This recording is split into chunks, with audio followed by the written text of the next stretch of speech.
Hello बच्चों, कैसे हो सब लोग। I hope you are doing well. तो आज की इस क्लास में हम देखने जा रहे हैं मैकेनिकल प्रॉपर्टीज ऑफ सॉलिड्स यानी कि इलास्टिसिटी। तो इलास्टिसिटी अपने आप में बहुत बेसिक टॉपिक है। अगर आपको इसकी बेसिक थ्योरी आती है, फॉर्मूले आते हैं तो और बेसिक कैलकुलेशन करनी आती है तो you can do all the question easily. और ठीक है, मतलब बहुत ज़्यादा इंपॉर्टेंट भी नहीं है, बहुत कम इंपॉर्टेंट भी नहीं है, एवरेज टॉपिक है, लेकिन आसान है। एक बार पढ़ लोगे फिर आ जाएगा, फॉर्मूले याद हो जाएंगे, put the value get the answer type के क्वेश्चन देखने को मिल सकते हैं। तो बच्चों, जेईई मेंस हो चाहे नीट हो, दोनों के लिए बहुत बढ़िया ये लेक्चर होने वाला है। सारे फॉर्मूले, सारी ट्रिक, सारे कॉन्सेप्ट हम सीखने जा रहे हैं। तो 80 to 90% ऑलमोस्ट चैप्टर हम कवर करेंगे इस रिवीजन वीडियो में। तो चलिए स्टार्ट करते हैं बच्चों। तो इलास्टिसिटी देखो क्या होती है, the property of a body by virtue of which it tend to regain its original shape. ठीक है, यानी कि किसी भी बॉडी की वो प्रॉपर्टी जिसकी हेल्प से वो अपनी प्रॉपर्टी को, अपनी शेप को रिगेन कर ले size after removing the deforming forces is called elasticity. मतलब देखो, किसी भी बॉडी की वो प्रॉपर्टी जिसको यूज करने से, मान लो कोई बॉडी हमने डिफेम कर दी, मान लो कोई हमारे पास कुछ चीज़ था, कोई ऑब्जेक्ट था, उसको हमने पिचका दिया। अब अगर वो या कोई बॉल है, हमने उसको पिचकाया तो वो अपनी शेप को रीगेन कर लेती है। तो वो जो प्रॉपर्टी है बॉडी की, किसी भी बॉडी की, जब आप उसको डिफॉर्म करते हो किसी भी फोर्स से, चाहे आप खींचो चाहे आप कंप्रेस करो, तो किसी भी तरीके से जब आप डिफॉर्म कर देते हो लेकिन बॉडी अपनी शेप को अगर रीगेन कर लेती है तो उस प्रॉपर्टी को इलास्टिसिटी बोल देते हैं। अगर बॉडी रिगेन कर लेती है अपनी ओरिजिनल शेप को, साइज को कंप्लीटली, तो after the removal of deforming forces, तो उस बॉडी को परफेक्टली इलास्टिक बोल देते हैं। अगर पूरी तरीके से बॉडी ने रिगेन कर ली शेप तो परफेक्टली इलास्टिक बोल देते हैं। लेकिन कुछ बॉडी ऐसी होती हैं बच्चों, the property of the body by virtue of which it tend to retain its deformed state after removing the deforming forces is called plasticity.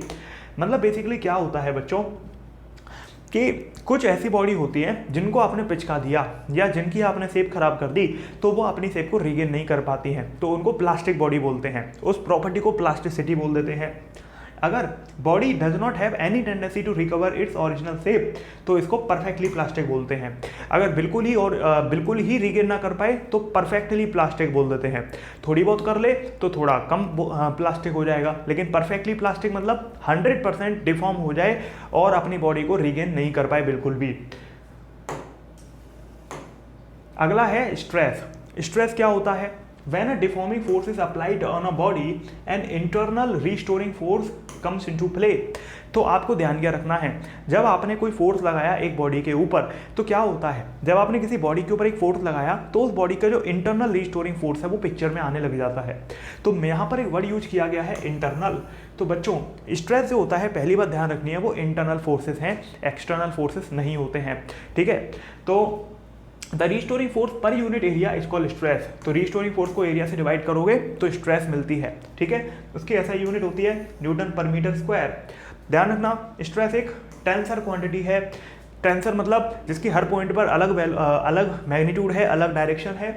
As its value changes when direction changes. ठीक है, अब देखो, stress का ये तो basic information हो गई जो आपको पता होना चाहिए। ठीक है, स्ट्रेस क्या होता है? Restoring force upon area. और रिस्टोरिंग फोर्स बच्चों इंटरनल फोर्सेस हैं, एक्सटर्नल नहीं है। सारी बातें अभी काम आएंगी जैसे जैसे हम क्वेश्चन करेंगे आगे चल के।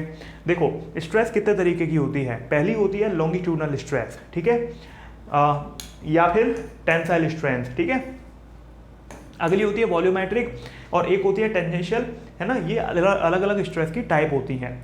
तो एक बार हम डिटेल में देख लेते हैं इन सबको, फिर आपको चीज़ें और क्लियर होंगी। तो देखो, पहली होती है लॉन्गिट्यूडनल। तो लॉन्गिट्यूडनल का मतलब क्या है? देखो बच्चों, नॉर्मल फोर्स अपॉन एरिया होता है लॉन्गिट्यूडनल स्ट्रेस। मतलब मान लो ये आपकी एक रॉड थी या कुछ भी ऑब्जेक्ट था, इसको आपने नॉर्मल फोर्स लगाया और खींच दिया, है ना। नॉर्मल फोर्स मतलब परपेंडिकुलर फोर्स। तो आपने जब परपेंडिकुलर फोर्स लगाया तो उसकी वजह से कोई खिंचाव आया, कुछ भी स्ट्रेस आई, तो that is the longitudinal stress, और वो होती है नॉर्मल फोर्स अपॉन एरिया। ठीक है, तो बच्चों लॉन्गिट्यूडनल स्ट्रेस दो तरीके की हो सकती है, टेंसाइल या कंप्रेसिव। अब देखो, टेंसाइल कब बोलेंगे? जब आपकी लेंथ इंक्रीज हो। कंप्रेसिव कब बोलेंगे? जब लेंथ डिक्रीज होती है। मान लो इस वाले केस में आपने फोर्स लगाया तो रॉड की लेंथ बढ़ जाएगी, है ना, तो ये टेंसाइल हो गई। अगर फोर्स लगाने से दब जाती तो कंप्रेसिव हो जाता। ठीक है, अगला है वॉल्यूम। तो वॉल्यूम स्ट्रेस क्या होती है? Normal force at each surface area upon area. मतलब मान लो ये आपकी एक बॉल है या कोई भी स्फीयर है, आपने चारों तरफ से इस पर फोर्स लगाया और वो 90 डिग्री पर है, ठीक है, ध्यान रखना, चारों तरफ से फोर्स लगाया और वो 90 डिग्री पर है, तो आपका ये जो बॉल थी या जो ऑब्जेक्ट था वो कंप्रेस हो गया, ठीक है। तो बच्चों ये आपका बेसिकली क्या है कि आपकी पहले ये थी शेप और आपने इसको कंप्रेस कर दिया मान लो डेल्टा वी से, तो ये हमारा वॉल्यूमेट्रिक स्ट्रेस हो जाता है ना, वॉल्यूम को कंप्रेस कर दिया। तो वॉल्यूम को कंप्रेस भी कर सकते हो और बढ़ा भी सकते हो। तो नॉर्मल फोर्स अपॉन एरिया, लेकिन वो हर सरफेस पर होगा, तो वो वॉल्यूमेट्रिक स्ट्रेन हो जाती है। अब है शियर स्ट्रेस, तो इसे ये क्या होती है, देखो जो टेंजेंशियल हमने पढ़ी थी ना वही शियर स्ट्रेस होती है। तो ये होती है पैरेलल फोर्स अपॉन एरिया। मतलब क्या है, जैसे आपके सामने एक डायग्राम है, तो अब इस डायग्राम में देखो बच्चों, जैसे मान लो ये कोई ऑब्जेक्ट है, ये शुरू में ऐसा कुछ था, ठीक है, आपने क्या किया, एक पैरेलल फोर्स लगाया सरफेस के, मान लो आपने क्या किया, ये जो ऊपर वाली सरफेस थी इसके पैरेलल एक फोर्स लगा दिया, तो क्या होगा, जब आपने ऊपर पैरेलल फोर्स लगाया तो ये जो सरफेस है वो थोड़ा सा आगे की तरफ खिसक जाएगी, ये जो ऊपर वाला सरफेस है, रूफ है, वो आगे की तरफ खिंच जाएगी। तो जब वो आगे की तरफ खिंच जाएगी, मान लो वो एक्स खिंच गई, ठीक है, तो आपका ये जो खिंचाव आया, तो जिस फोर्स की वजह से आया पर यूनिट एरिया, वो आपकी क्या होती है, शियर स्ट्रेस होती है। तो parallel force per unit area ही शियर स्ट्रेस होती है। आई होप बच्चों आप इस बात को समझ पा रहे होंगे, ठीक है। चलो, तो ये शियर स्ट्रेस हो गई, ये इनिशियल स्टेट हो गई, यहाँ पर आपने कोई फोर्स नहीं लगाया था, यहाँ पर आपने फोर्स लगाया तो ये थोड़ा आगे की तरफ खिसक गया, ठीक है। चलो अब इसको थोड़ा और समझते हैं, कुछ इंपॉर्टेंट एग्जांपल देखते हैं। जैसे मान लो आपने ये कोई क्यूबॉइड है या है ना, तो आपने इस पे क्या किया, L H B, height breadth length आपकी सब दे रखी है, आपने क्या किया, एक थीटा एंगल पे फोर्स लगा दिया। तो आपको यहाँ पर पूछा जा सकता है लॉन्गिट्यूडनल स्ट्रेस बताओ, तो कैसे बताओगे, जो लॉन्गिट्यूडनल स्ट्रेस होती है बच्चों वो क्या होगी, परपेंडिकुलर फोर्स अपॉन एरिया। तो बच्चों परपेंडिकुलर फोर्स कौन सा है, देखो इसके दो कंपोनेंट कर लो, एक आपका ये वाला, एक ये वाला। तो जो ऊपर वाला है that is F sine theta, और वो अगर आप गौर से देखें तो एफ परपेंडिकुलर है, और ये वाला जो है वो एफ कॉस थीटा है, और गौर से देखें तो वो एफ पैरेलल है। तो लॉन्गिट्यूडनल स्ट्रेस होगा F sine theta upon L B. L B मतलब क्यों, क्योंकि एरिया की बात करी जा रही है। तो बच्चों आपका लॉन्गिट्यूडनल स्ट्रेस हो गया F sine theta upon L B, है ना। एल बी देखो क्यों, क्योंकि ये एरिया हो गया पूरा, ठीक है। शियर स्ट्रेस, शियर स्ट्रेस क्या थी, पैरेलल फोर्स की वजह से थी, मतलब एफ कॉस थीटा ही तो है पैरेलल सरफेस के, तो आपका F cos theta upon area, है ना। तो समझ में आएगा होगा आपको। अब मान लो आपने क्या किया, आपने एक थ्रेड लिया, एक रस्सी ली, उससे कोई ब्लॉक लटका दिया, उसका मास m है, रस्सी की लेंथ l है, रेडियस r है। तो यहाँ पर शियर स्ट्रेस क्या होगी इस रस्सी के अंदर, मतलब स्ट्रेस क्या होगी इस रस्सी के अंदर, तो लॉन्गिट्यूडनल स्ट्रेस होगी बच्चों, क्योंकि वेट जो नीचे की तरफ mg लगा है वो परपेंडिकुलर वाला है। तो mg अपॉन एरिया, तो रस्सी की जो स्ट्रिंग है अगर उसकी रेडियस r है तो एरिया क्या होगा, पाई r स्क्वायर होगा, ठीक है। तो हो गया ये। अगला एग्जांपल मान लो आपने क्या किया, जो रस्सी थी जो आपने ब्लॉक लटकाया था, आपने उसको एक लिफ्ट में रख दिया और वो लिफ्ट आपकी ए एक्सेलरेशन से ऊपर जा रही है। तो अब क्या होगा स्ट्रेस, तो बच्चों लॉन्गिट्यूडनल स्ट्रेस लिफ्ट वाला कॉन्सेप्ट लग जाएगा। पहले हम जो एम जी ले रहे थे, अब की बार जी इफेक्टिव आ जाएगा, तो ये जी प्लस ए हो जाएगा, क्योंकि अगर आपको न्यूटन्स लॉ ऑफ मोशन याद हो तो वहाँ पर जी इफेक्टिव जी प्लस ए हो जाता था, और नीचे जा रहे हैं तो जी माइनस ए हो जाता था। तो M G plus A divide by pi are square, ठीक है। मान लो आप किसी सर्कल में आपने क्या किया, एक रस्सी से कुछ बांधा और आप किसी सर्कल में एक ब्लॉक को घुमा रहे हो, तो वहाँ पर सेंट्रीपिटल फोर्स है। तो बच्चों लॉन्गिट्यूडनल स्ट्रेस क्या होगा, एम ओमेगा स्क्वायर एल, तो वहां पर कौन सा फोर्स लगा है, एम ओमेगा स्क्वायर एल लगा है, divide by pi are square हो गया, ठीक है। तो बच्चों इस तरीके से आप यहाँ पर देख सकते हो कि यहाँ पर लॉन्गिट्यूडनल स्ट्रेस अलग अलग जगह पर अलग अलग आ रहे हैं। तो इस तरीके से आप देख सकते हैं कि किस तरीके से अलग अलग सिचुएशन में अलग अलग ये स्ट्रेस आ रही है और कैसे आ रही है, ठीक है। चलो, तो टेंशन बच्चों एक इंटरनल रिस्टोरिंग फोर्स है, ध्यान रखना, टेंशन कभी भी एक्सटर्नल फोर्स नहीं होती है, ओके। तो आगे बढ़ते हैं। मान लो अब की बार आपने वर्टिकल सर्कल में घुमा दिया, पहले हॉरिजॉन्टल था अब वर्टिकल में घुमा दिया, तो वर्टिकल में घुमाया तो क्या आएगा, देखो वर्टिकल में पहली बात तो जो लोअर पॉइंट पर अगर ये मास m है तो नीचे की तरफ mg है, ऊपर की तरफ टेंशन है, ठीक है। आपने इसको पूरे में घुमा दिया, तो बच्चों t माइनस एम जी आपका m ओमेगा स्क्वायर एल के बराबर आएगा, क्योंकि बच्चों जो नेट फोर्स है जो इसको घुमा रहा है वो क्या है, वो सेंट्रीफ्यूगल फोर्स हो गया। तो m ओमेगा स्क्वायर एल के बराबर आ गया नेट फोर्स, ऊपर टेंशन है नीचे mg है, तो बड़े में से छोटा घटाया, t माइनस एम जी घटाया, तो m ओमेगा स्क्वायर एल के बराबर आ गया। तो टेंशन क्या आई, mg plus M omega square L के बराबर। तो बच्चों यहाँ पर जो लॉन्गिट्यूडनल स्ट्रेस आएगी वो M omega square L plus M G upon pi are square के बराबर आएगी, क्योंकि लॉन्गिट्यूडनल स्ट्रेस क्या है, internal restoring forces divide by area. तो इंटरनल रीस्टोरिंग फोर्सेस क्या है, टेंशन होती है बच्चों। तो जो टेंशन है रस्सी के अंदर that is the internal restoring force. तो आपको ध्यान रखना है अलग अलग सिचुएशन में आपका लॉन्गिट्यूडनल स्ट्रेस का फॉर्मूला क्या होगा। आपको फॉर्मूले नहीं रटने, कॉन्सेप्ट ध्यान रखना है कि जो लॉन्गिट्यूडनल स्ट्रेस होती है वो इंटरनल रीस्टोरिंग फोर्स परपेंडिकुलर वाले डिवाइड अपॉन एरिया होती है। तो एरिया तो ये पूरे में जो चक्कर लगा रहा है वो हो गया, और टेंशन यहाँ पर इंटरनल रीस्टोरिंग फोर्स होती है ऐसी चीज़ों में, ठीक है। अब बात करते हैं ब्रेकिंग स्ट्रेस या अल्टीमेट स्ट्रेंथ की। बच्चों देखो, ब्रेकिंग स्ट्रेंथ नाम से समझ आ रही है। देखो, maximum stress that can cause the actual fracture of material. मान लो मैंने किसी रस्सी से ब्लॉक को लटकाया, अब मैं या तो ब्लॉक का साइज बहुत ज़्यादा बढ़ाता जाऊँ, मैं वजन को बढ़ाता जाऊँ, या फिर मैं उसको इतना खींच दूँ कि वो टूट जाए। तो जिस समय वो टूटेगा, जितनी स्ट्रेस पर वो टूटेगा, जो मैक्सिमम स्ट्रेस उस वायर को झेल सकती है, जो उस वायर की औकात है, that is the maximum strength, जिसको हम ब्रेकिंग स्ट्रेस बोल रहे हैं। तो ये ब्रेकिंग स्ट्रेस होगी एफ मैक्स अपॉन एरिया, ठीक है। तो ध्यान रखना है ब्रेकिंग स्ट्रेस होती है maximum force upon area, okay. चलो अगला है क्वेश्चन देखते हैं थोड़ा सा। A body of mass 10 kg is attached to a 30 centimetre long wire, ठीक है। आपने एक बॉडी है जिसका मास 10 kg है और आपने 30 सेंटीमीटर लॉन्ग वायर से उसको अटैच किया है। Whose breaking stress is 4.8 × 10⁻⁷ newton per metre square. The area of cross section of wire is 10⁻⁻6 meter square. What is the maximum angular velocity with which it can be rotated in a horizontal circle. तो आपसे पूछा है कितनी maximum velocity हो सकती है angular वाली, जिससे ये एक हॉरिजॉन्टल सर्कल में घूम सके। समझ में आ रहा है क्वेश्चन। क्वेश्चन कह रहा है कि आपने एक 30 सेंटीमीटर लॉन्ग वायर से एक ब्लॉक को लटका दिया है, अब आप उसको हॉरिजॉन्टली घुमाना चाहते हो, ब्रेकिंग स्ट्रेस भी दे रखी है। तो कहता है कि आपका मैक्सिमम एंगुलर वेलोसिटी कितनी हो सकती है जिससे वो वायर नहीं टूटे, है ना, विदाउट ब्रेकिंग दी वायर, ठीक है। तो बच्चों ब्रेकिंग स्ट्रेस होती है आपकी मैक्सिमम फोर्स अपॉन एरिया, है ना। अब यहाँ पर मैक्सिमम फोर्स क्या होगा, आप जानते हो जब आप हॉरिजॉन्टल सर्कल में घुमा रहे हो तो कौन सा फोर्स है, सेंट्रीपिटल है, M B square upon R या फिर एम ओमेगा स्क्वायर आर। तो भैया आर यहाँ पर रेडियस स्ट्रिंग की लेंथ के बराबर है, तो एम ओमेगा स्क्वायर एल हो गया। अब कितने एरिया में घुमा रहे हो, पाई आर स्क्वायर में। तो आपको फॉर्मूला पता चल गया। अब आप यहाँ से ओमेगा की वैल्यू निकाल लो, तो ओमेगा हो जाएगी, क्योंकि बच्चों ये मैक्सिमम ओमेगा है। क्यों है, क्योंकि ब्रेकिंग स्ट्रेस है ना, इसीलिए। तो बच्चों आपका मैक्सिमम ओमेगा आ जाएगा breaking stress multiply by area यानी कि pi are square divide by mass into length of the रस्सी। तो ब्रेकिंग स्ट्रेस की वैल्यू गिवन है, एरिया की वैल्यू भी गिवन है, मास की वैल्यू भी गिवन है, और लेंथ की वैल्यू रख दो, तो आपका 4 रेडियन पर सेकंड यहाँ से ओमेगा मैक्सिमम आ जाएगा। तो ऐसे क्वेश्चन को करना बहुत आसान होता है, it is very easy to do. आपको बस बेसिक कॉन्सेप्ट क्लियर होने चाहिए, आप हर फ्रेमिंग को सॉल्व कर सकते हो। क्वेश्चन में एग्जामिनर कोई भी फ्रेमिंग आपको दे दे, फॉर्मूले बेसिक हैं वही हैं, तो आप हमेशा उसको कर सकते हो, ठीक है। बस अपने ऊपर विश्वास रखें, कॉन्फिडेंस रखें, प्रैक्टिस करें थोड़ी सी। अब हमने स्ट्रेस देखा, अब हम देखेंगे स्ट्रेन, ठीक है। It is defined as the ratio of change in shape और the size to the original shape और साइज ऑफ द बॉडी।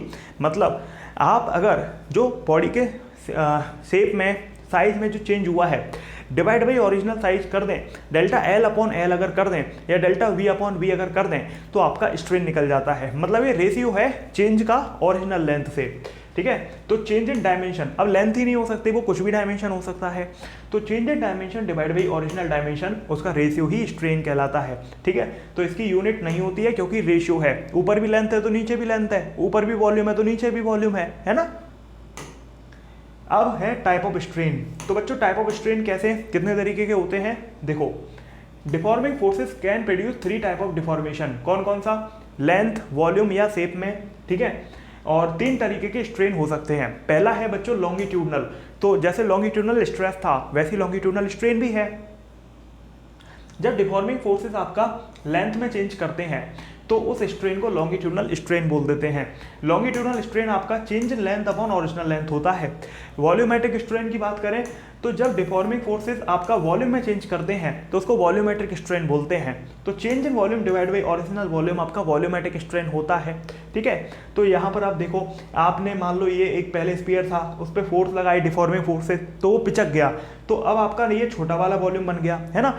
तो यहाँ पर आपका change in volume delta we है, इनिशियल वॉल्यूम वी होगा, तो डेल्टा वी अपॉन वी आपका बन गया स्ट्रेन, ठीक है। चलो अगला होता है बच्चों शियर स्ट्रेन। तो शियर स्ट्रेन क्या वाला है, देखो शियर स्ट्रेन कैसे समझेंगे। शियर स्ट्रेन का क्या फंडा है, पहले ही आपको पता है, जो शियर स्ट्रेस है या शियर स्ट्रेन है वो केवल पैरेलल फोर्सेस की वजह से आती है। तो मान लो कोई बॉक्स था, आपने ऊपर पैरेलल फोर्स लगाया, तो आपको वो फिगर याद है जहाँ पर एक्स शिफ्ट हो गया था।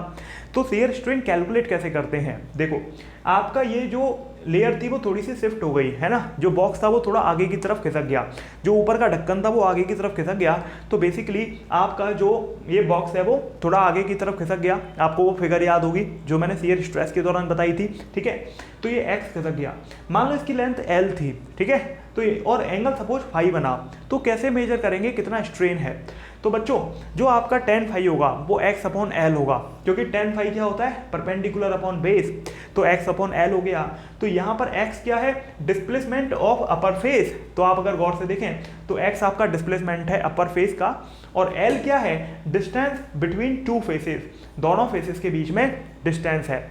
तो बच्चों आपका जो शियर स्ट्रेन है वो स्पेशल है, आपको ध्यान रखना है, वो पैरेलल फोर्स की वजह से आया है। और ऊपर जो x की शिफ्टिंग है, तो जो स्ट्रेन होता है वो आपका एंगल में मेजर हुआ है, tan फाई होगा x अपॉन एल, ठीक है। x हो गया जितना डिस्प्लेसमेंट हुआ है, l हो गया जो उन दोनों के बीच में डिस्टेंस है। तो आई होप मेरे प्यारे बच्चों कि आपको ये बात क्लियर हो रही होगी कि ऐसे चीज़ों को कैसे सॉल्व आउट करेंगे। आगे है हुक्स लॉ, ठीक है। अब ये क्या चीज़ होती है, देखो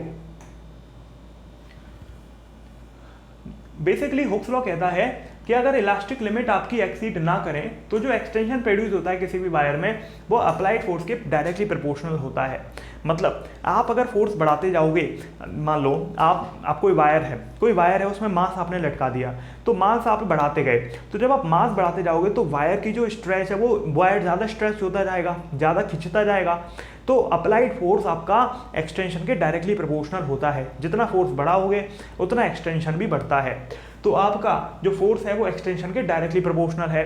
तो उदाहरण के लिए अगर एक फोर्स है जिसका मैग्नीट्यूड f है और वो x एक्सटेंशन करता है वायर में, और अगर 2f फोर्स है और वो 2x एक्सटेंशन करता है वायर में, ठीक है, मतलब अगर f फोर्स है तो वो x एक्सटेंशन कर रहा है, और अगर आपने फोर्स डबल कर दिया तो एक्सटेंशन भी डबल हो जाएगा। लेकिन एक बात बोली गई है, elastic limit is not exceeded. Basically बच्चों मैं आपको इसी चैप्टर के अंदर थोड़ी देर के बाद में आपको एक ग्राफ समझाऊंगा, है ना, तो स्ट्रेस स्ट्रेन कर्व समझाऊंगा, तो वहाँ पर इलास्टिक लिमिट का कॉन्सेप्ट आएगा। तो इलास्टिक लिमिट बेसिकली मतलब वो लिमिट होती है जहाँ तक बॉडी अपनी शेप को रिगेन कर सकती है। तो बच्चों वो कॉन्सेप्ट आपको क्लियर हो जाएगा, तो ये लाइन आपको रिवीजन करते वक्त ज़्यादा आसानी से समझ आ जाएगी। तो यहाँ पर ये बोला जा रहा है, हुक्स ने ये बोला कि अगर फोर्स बढ़ा दोगे तो एक्सटेंशन बढ़ जाता है, अगर फोर्स डबल कर दिया तो डबल एक्सटेंशन हो गया, ठीक है ना। तो मतलब फोर्स एक्सटेंशन के डायरेक्टली प्रोपोर्शनल है। एक्सटेंशन मतलब आपने लेंथ बढ़ाई या वॉल्यूम में एक्सटेंड किया, किसी भी चीज़ में आपने बढ़ाया उसको, ठीक है। तो देखो बेसिकली क्योंकि जो स्ट्रेस होता है बच्चों वो कहीं ना कहीं डिफॉर्मिंग फोर्स का मेजरमेंट है, और स्ट्रेन जो होता है वो डिस्टॉर्शन का मेजरमेंट है। तो इसीलिए जो आपका फोर्स है वो स्ट्रेस से मेजर हो जाता है, और जो एक्सटेंशन है वो स्ट्रेन से रिलेटेड है। तो हुक्स लॉ एक तरीके से stress directly proportional to strain भी होता है। तो स्ट्रेन जब स्ट्रेन के डायरेक्टली प्रोपोर्शनल है, मतलब अगर आपने स्ट्रेस बढ़ाया मतलब फोर्स बढ़ाया तो स्ट्रेन तो बढ़ेगा, क्योंकि स्ट्रेन क्या है, डिफॉर्मेशन का रेशियो है ना। तो बच्चों स्ट्रेस बढ़ाओगे तो आपका स्ट्रेन बढ़ता है, तो stress divide by strain constant हो जाता है। तो आपका ये जो कांस्टेंट होता है इसी को हम बोलते हैं मॉड्यूलस ऑफ इलास्टिसिटी, जो आपने सुने होंगे, यंग मॉड्यूलस सुना होगा, बल्क मॉड्यूलस सुना होगा, मॉड्यूलस ऑफ रिजिडिटी सुना होगा। तो ये जो तीनों मॉड्यूलस होते हैं ये असल में कांस्टेंट है जो स्ट्रेस अपॉन स्ट्रेन के रेशियो से आया है, ठीक है। देखो ये सब छोड़ो, आगे बढ़ते हैं। यहाँ पर देखो types of modulus of elasticity. तो बच्चों कितने तरीके के इलास्टिसिटी के मॉड्यूलस हैं, 3 तरीके के। पहला है यंग मॉड्यूलस, दूसरा है बल्क मॉड्यूलस, तीसरा है मॉड्यूलस ऑफ रिजिडिटी, ठीक है। तो यंग मॉड्यूलस को y से रिप्रेजेंट करते हैं, बल्क मॉड्यूलस को k या फिर b से रिप्रेजेंट करते हैं, और मॉड्यूलस ऑफ रिजिडिटी को ईटा से रिप्रेजेंट करते हैं। देखो यंग मॉड्यूलस होता है normal stress upon longitudinal strain, bulk modulus होता है normal stress upon volumetric strain, और रिजिडिटी का मॉड्यूलस होता है shearing stress upon shearing strain. ठीक है, तो इस तरीके से आपका अलग अलग इनकी डेफिनेशन होती है। अब ये एक बड़ा कॉन्सेप्ट है, लंबा कॉन्सेप्ट है, धीरे धीरे हम एक एक मॉड्यूलस को समझेंगे। ठीक है, अब यहाँ से हमारा बहुत सारे क्वेश्चन जुड़े हुए। चलो बच्चों, तो हम आगे बढ़ते हैं। अब हम यहाँ पर देखेंगे यंग मॉड्यूलस ऑफ इलास्टिसिटी। तो हमने देखा कि जो कोई भी मॉड्यूलस ऑफ इलास्टिसिटी होता है वो स्ट्रेस अपॉन स्ट्रेन होता है। तो longitudinal stress upon longitudinal strain आपका यंग मॉड्यूलस हो गया। तो लॉन्गिट्यूडनल स्ट्रेस क्या है बच्चों? फोर्स पर यूनिट एरिया, और स्ट्रेन क्या है? Delta L upon L. ठीक है, तो जब हम इसको लिखते हैं तो हम यहाँ पर जो एल है उसको ऊपर भेज देते हैं, तो F L upon A delta L आ जाता है। तो असल में जो डेल्टा एल है, यानी कि जो आपका डेल्टा एल है वो F L upon A by आ जाता है। तो आपको ध्यान रखना है कि जो यंग मॉड्यूलस है वो एफ अपॉन ए, मतलब F L upon A delta L होता है। अब इसमें कोई भी वैल्यू आपको निकालनी है, आप निकाल सकते हो। अब बात करते हैं डेल्टा एल की। तो जो डेल्टा एल है वो F L upon A by आ गया। तो जो फोर्स है बच्चों वो क्या होगा? ये जो फोर्स है वो होगा A by upon L into delta L. तो आपको ये बात क्लियरली समझ आनी चाहिए। तो y is defined only for solid object. तो आपका जो यंग मॉड्यूलस है वो केवल और केवल सॉलिड ऑब्जेक्ट के लिए डिफाइंड होता है। आई होप मेरे प्यारे बच्चों आप इस बात को समझ पा रहे होंगे। ठीक है, चलो अब हम यहाँ पर कुछ ग्राफ्स की बात कर लेते हैं, जैसे स्ट्रेस और स्ट्रेन का। तो स्ट्रेस और स्ट्रेन का जो ग्राफ है, क्योंकि आप जानते हो कोई भी जो मॉड्यूलस है वो strain directly proportional to strain से आया था। तो स्ट्रेस अपॉन स्ट्रेन कांस्टेंट होता है, तो वही आपका मॉड्यूलस होता है। तो ये सीधे स्ट्रेट लाइन बन जाती है। तो y आपका mx के बराबर आ जाता है, स्लोप आपका tan थीटा हो गया जो y के बराबर है। समझ आया आपको? देखो भाई, स्ट्रेस अपॉन स्ट्रेन आपका कांस्टेंट था, आपको याद होगा। ठीक है, तो जो स्ट्रेस है वो y इंटू स्ट्रेन के बराबर हो गया। अब देखो हम यहाँ पर ग्राफ बना रहे हैं, y एक्सिस पर स्ट्रेस है तो स्ट्रेस y एक्सिस पर आ गया, स्ट्रेन आपका x एक्सिस पर आ गया, और x एक्सिस के साथ में जो होता है वो स्लोप होता है। आपको पता है ना स्ट्रेट लाइन की इक्वेशन क्या होती है? y is equal to mx plus c होती है। अब क्योंकि यहाँ c तो है नहीं, मतलब इंटरसेप्ट तो जीरो है, मतलब स्टार्टिंग ओरिजिन से होगी, तो आपका स्लोप है y और वो पॉजिटिव है। तो आई होप मेरे प्यारे बच्चों आपको बात क्लियरली समझ आ रही होगी। तो आपका जो स्लोप है वो tan थीटा हो गया जो y के बराबर हो गया। अब इसी को इधर देखो, आपने क्या किया? लोड और एक्सटेंशन के बीच में ग्राफ बनाया। ठीक है, लोड मतलब फोर्स और एक्सटेंशन मतलब जो डेल्टा एल यानी कि चेंज इन लेंथ है। तो बच्चों जो फोर्स होता है वो Y A L upon into delta L हो जाएगा। भाई यंग मॉड्यूलस को इधर से उधर शिफ्ट कर दिया, तो आपका जो फोर्स है वो डेल्टा एल के डायरेक्टली प्रोपोर्शनल आ गया। मतलब आप फिर से वही स्ट्रेट लाइन वाला लगा सकते हो, y directly proportional to x axis है, तो आपका m आ जाएगा tan थीटा के बराबर जो y a अपॉन एल के बराबर आएगा। तो यहाँ से आप देख सकते हो स्लोप आपका y a अपॉन एल के बराबर आ गया। तो इस तरीके से आप देख सकते हैं मेरे प्यारे बच्चों कि किस तरीके से आपके ग्राफ बनेंगे। ठीक है, अब आगे बढ़ते हैं। अब ये क्वेश्चन है, तो यहाँ पर आपका फोर्स और डेल्टा एल दिया है, ए और बी दो ग्राफ हैं। तो which is thin and thick आपसे पूछा है, इनमें से आपको क्या लगता है कौन सा इनमें से थिन है, कौन सा थिक वायर है? ठीक है, तो बच्चों देखो आप जानते हो थिन और थिक कैसे बता सकते हो? आप एरिया से बता सकते हो। तो स्लोप ए के डायरेक्टली प्रोपोर्शनल होता है, अभी अभी हमने देखा था, याद करो हमारा जो फोर्स था वो Y A upon L into delta L था। तो यहाँ से जो आपका स्लोप है वो यही तो है, वाई ए अपॉन एल है। तो देखो जो स्लोप है वो tan थीटा है, वो वाई ए अपॉन एल है। तो जो स्लोप है वो कहीं ना कहीं एरिया के डायरेक्टली प्रोपोर्शनल है, मतलब जिसका स्लोप ज़्यादा उसका एरिया ज़्यादा होगा। तो उस ग्राफ में जिसका स्लोप ज़्यादा उसका एरिया ज़्यादा हो जाएगा। तो बच्चों स्लोप किसका ज़्यादा है? ऑब्वियस ही बात है थीटा ए ज़्यादा है थीटा बी से, तो slope directly proportional to area है। तो क्योंकि स्लोप ए का ज़्यादा है बी से, तो आपका पहला वायर थिक है, दूसरा वायर थिन है। तो इस तरीके से आप देख सकते हो कि क्या यहाँ पर आंसर होगा। ठीक है, तो आई होप आपको बात क्लियरली समझ आई होगी। अब हम क्वेश्चन करते हैं यंग मॉड्यूलस के ऊपर। ठीक है, देखो दो वायर हैं वो आपके सेम मटेरियल के बने हैं और उनकी जो लेंथ है उनका रेशियो 1:3 है और रेडियस की जो रेशियो है वो 1:2 है।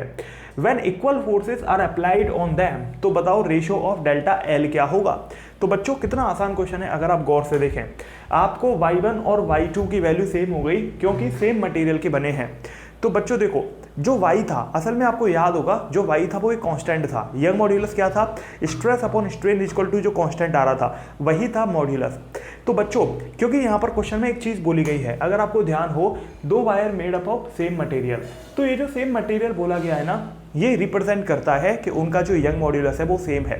तो आपको इस बात को ख्याल में रखना है कि अगर सेम मटेरियल के क्वेश्चन आते हैं तो उनको उनका जो मॉड्यूलस है वो सेम करना है, ठीक है। तो बच्चों इनका यंग मॉड्यूलस सेम हो गया। अब यंग मॉड्यूलस क्या होता है, F L upon A delta L होता है। तो F into L one upon A one into delta L one equal to F L two upon A two into delta L two. Force दोनों same दिए हैं, question ने बोला है। तो अच्छा, आपको बाकी चीज़ों का रेशियो भी दिया है। अगर आप देखें तो आपको लेंथ का रेशियो दिया है, देखो देखा 1:3 लेंथ का रेशियो और रेडियस का 1:2 दे रखा है। तो बच्चों आप L1 और L2, L1 की जगह 1 लिखोगे तो L2 की जगह 3 लिख सकते हो। जो एरिया है वो आपका रेशियो देखो, क्योंकि रेडियस का रेशियो 1:2 है तो एरिया तो पाई आर स्क्वायर होता है, तो एरिया का रेशियो स्क्वायर में हो जाएगा। तो 1:2 का स्क्वायर यानी कि 1:4, तो इधर 1 है तो इधर 4 आ जाएगा। अब देखो डेल्टा L1 इधर आ गया, डेल्टा L2 इधर आ गया और इन्हीं का रेशियो पूछा है, तो डेल्टा L2 अपॉन L1 3/4 आ गया यहाँ से। तो इस तरीके से आप यंग मॉड्यूलस का बेसिक क्वेश्चन लगा सकते हो। अब आगे बढ़ते हैं। अब यहाँ पर अगला क्वेश्चन क्या कहता है, ये कहता है ए spring 60 centimetre long is stretched by 2 centimetre. आपकी एक स्प्रिंग है और वो 60 सेंटीमीटर लंबी है, वो आपने 2 सेंटीमीटर खींची।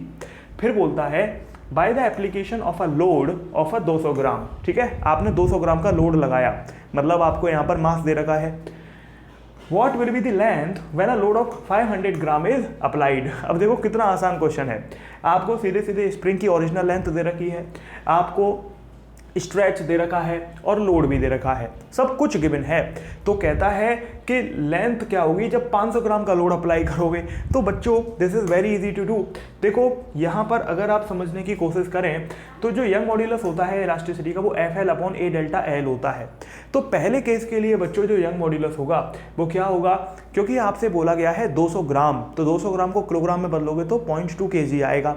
तो 0.2 इंटू 9.8 कर दिया, क्योंकि भाई देखो कोई भी स्प्रिंग है अगर उसे मास लटका हुआ है तो वजन कितना होगा, mg तो होगा बच्चों, मास तो उसका मास हो गया और वेट जो होगा वो mg के बराबर होगा। तो आपका जो फोर्स है वो mg हो गया। लेंथ आपकी 60 सेंटीमीटर है तो 0.6 मीटर कर दिया। एरिया आपका कर दिया आपका, क्योंकि हमें पता नहीं है तो एरिया हमने एज इट इज लिख दिया। डेल्टा एल की वैल्यू आपको 0.02 यानी कि 2 सेंटीमीटर दी है। डेल्टा एल का मतलब क्या है, जो स्प्रिंग में एक्सटेंशन होगा वो गिवन है। अच्छा, अब दूसरा केस देखो, दूसरे केस के लिए आपसे बोला है 500 ग्राम मास है, मतलब 0.5 kg मास है। तो 0.5 इंटू 9.8 0.6। भाई देखो आपकी जो स्प्रिंग की ओरिजिनल लेंथ है वो तो उतनी ही रहेगी ना, ओरिजिनल लेंथ को थोड़ा ना चेंज कर दोगे। हाँ स्ट्रेच कर सकते हो, उसको एक्सटेंड कर सकते हो, लेकिन ओरिजिनल लेंथ तो सेम रहेगी ना। तो आपका ये 0.6 हो गया, एरिया आपका एज इट इज रहेगा। अब डेल्टा L2 आपको पता नहीं है क्योंकि वही आपको निकालना है अगर देखा जाए तो दोनों इक्वेशन से यंग मॉड्यूलस सेम हो जाएगा, क्योंकि बच्चों स्प्रिंग सेम है। तो क्योंकि स्प्रिंग सेम है मतलब सब मटेरियल सेम है, तो आपका दोनों का यंग मॉड्यूलस सेम हो जाएगा। तो ए से ए भी कट जाएगा, तो डेल्टा L2 की वैल्यू 0.05 मीटर यानी कि 5 सेंटीमीटर आएगी।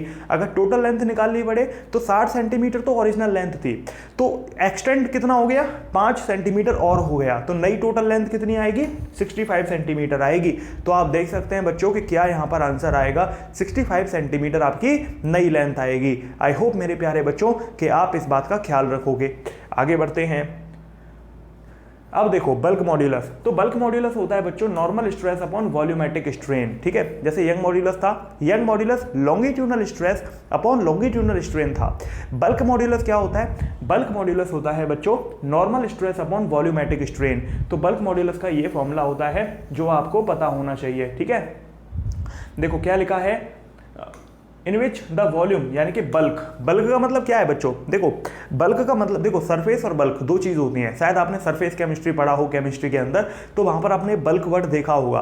तो बल्क का मतलब होता है बच्चों जो अंदर पूरा वॉल्यूम है उसको बल्क बोला जाता है, ठीक है। Of a substance is changed by the application of external normal stress, ठीक है। जब आपका वॉल्यूम यानी कि बल्क चेंज होता है किसी स्ट्रेस के थ्रू, तो it is defined as ratio of normal stress to the volumetric strain, है ना। तो आपने स्ट्रेस तो नॉर्मल लगाई, चारों तरफ से परपेंडिकुलर स्ट्रेस लगाई थी। याद करो एक स्फीयर हमने लिया था, चारों तरफ से हमने फोर्स लगाया था परपेंडिकुलर और वो पिचक गया था, थोड़ा सा वॉल्यूम उसका मतलब वो पिचक गया था, है ना, थोड़ा कंप्रेस हो गया था। तो वहां पर हमने वॉल्यूमेट्रिक स्ट्रेन निकाला था डेल्टा V अपॉन V। तो बच्चों बल्क मॉड्यूलस उसी को रिप्रेजेंट करता है। जब आप लॉन्गिट्यूडनल स्ट्रेन लगाते हैं मतलब स्ट्रेस लगाते हैं या फिर नॉर्मल स्ट्रेस लगाते हैं, 90 डिग्री पर आपने फोर्स लगाया, स्ट्रेस लगाया, तो वो आपका जब आप वॉल्यूमेट्रिक स्ट्रेन का रेशियो लेते हो, क्योंकि देखो जो भी मॉड्यूलस ऑफ इलास्टिसिटी हैं वो सब स्ट्रेस अपॉन स्ट्रेन होते हैं। अब स्ट्रेस कौन सा है और स्ट्रेन कौन सा है, इसके बिहाफ पर हम मॉड्यूलस ऑफ इलास्टिसिटी बताते हैं कि ये कौन सा वाला है। ठीक है, हमारे पास 3 है, पहला यंग मॉड्यूलस, दूसरा बल्क मॉड्यूलस, तीसरा मॉड्यूलस ऑफ रिजिडिटी। तो पहला यंग मॉड्यूलस सॉलिड्स के लिए होता है, जो हमने देख लिया। ठीक है, वो केवल longitudinal stress divide by longitudinal strain होता है। बल्क मॉड्यूलस बच्चों क्या होता है, बल्क मॉड्यूलस आपका normal stress upon volumetric strain होता है। तो यहाँ पर बेसिकली बच्चों जो इसका फॉर्मूला होता है वो क्या होता है, आपको ध्यान रखना है। देखो ये कह रहा है कि मान लो एक स्फीयर है जिसका वॉल्यूम ए है और सरफेस एरिया ए है। ठीक है, एक स्फीयर ले लिया, मान लो उसका वॉल्यूम बी है, सरफेस एरिया ए है। तो आपने कंप्रेसिव फोर्स लगाया which is normal everywhere on the surface of sphere. तो आपने चारों तरफ से एक नॉर्मल फोर्स लगा दिया, कंप्रेसिव मतलब इसको कंप्रेस कर दिया। तो इसका जो वॉल्यूम है वो सपोज डेल्टा वी से रिड्यूस हो गया।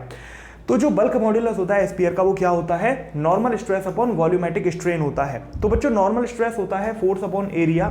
ठीक है, तो आपका वॉल्यूमेट्रिक स्ट्रेन होता है minus delta V upon V. भाई स्ट्रेस क्या होता है, फोर्स अपॉन एरिया, और वॉल्यूमेट्रिक स्ट्रेन हो गया minus delta V upon V. अब ये जो माइनस है वो क्यों है, क्योंकि भैया आप रिड्यूस कर रहे हो, आप कंप्रेस कर रहे हो, इसीलिए माइनस है। तो डेल्टा वी अपॉन बी हो गया।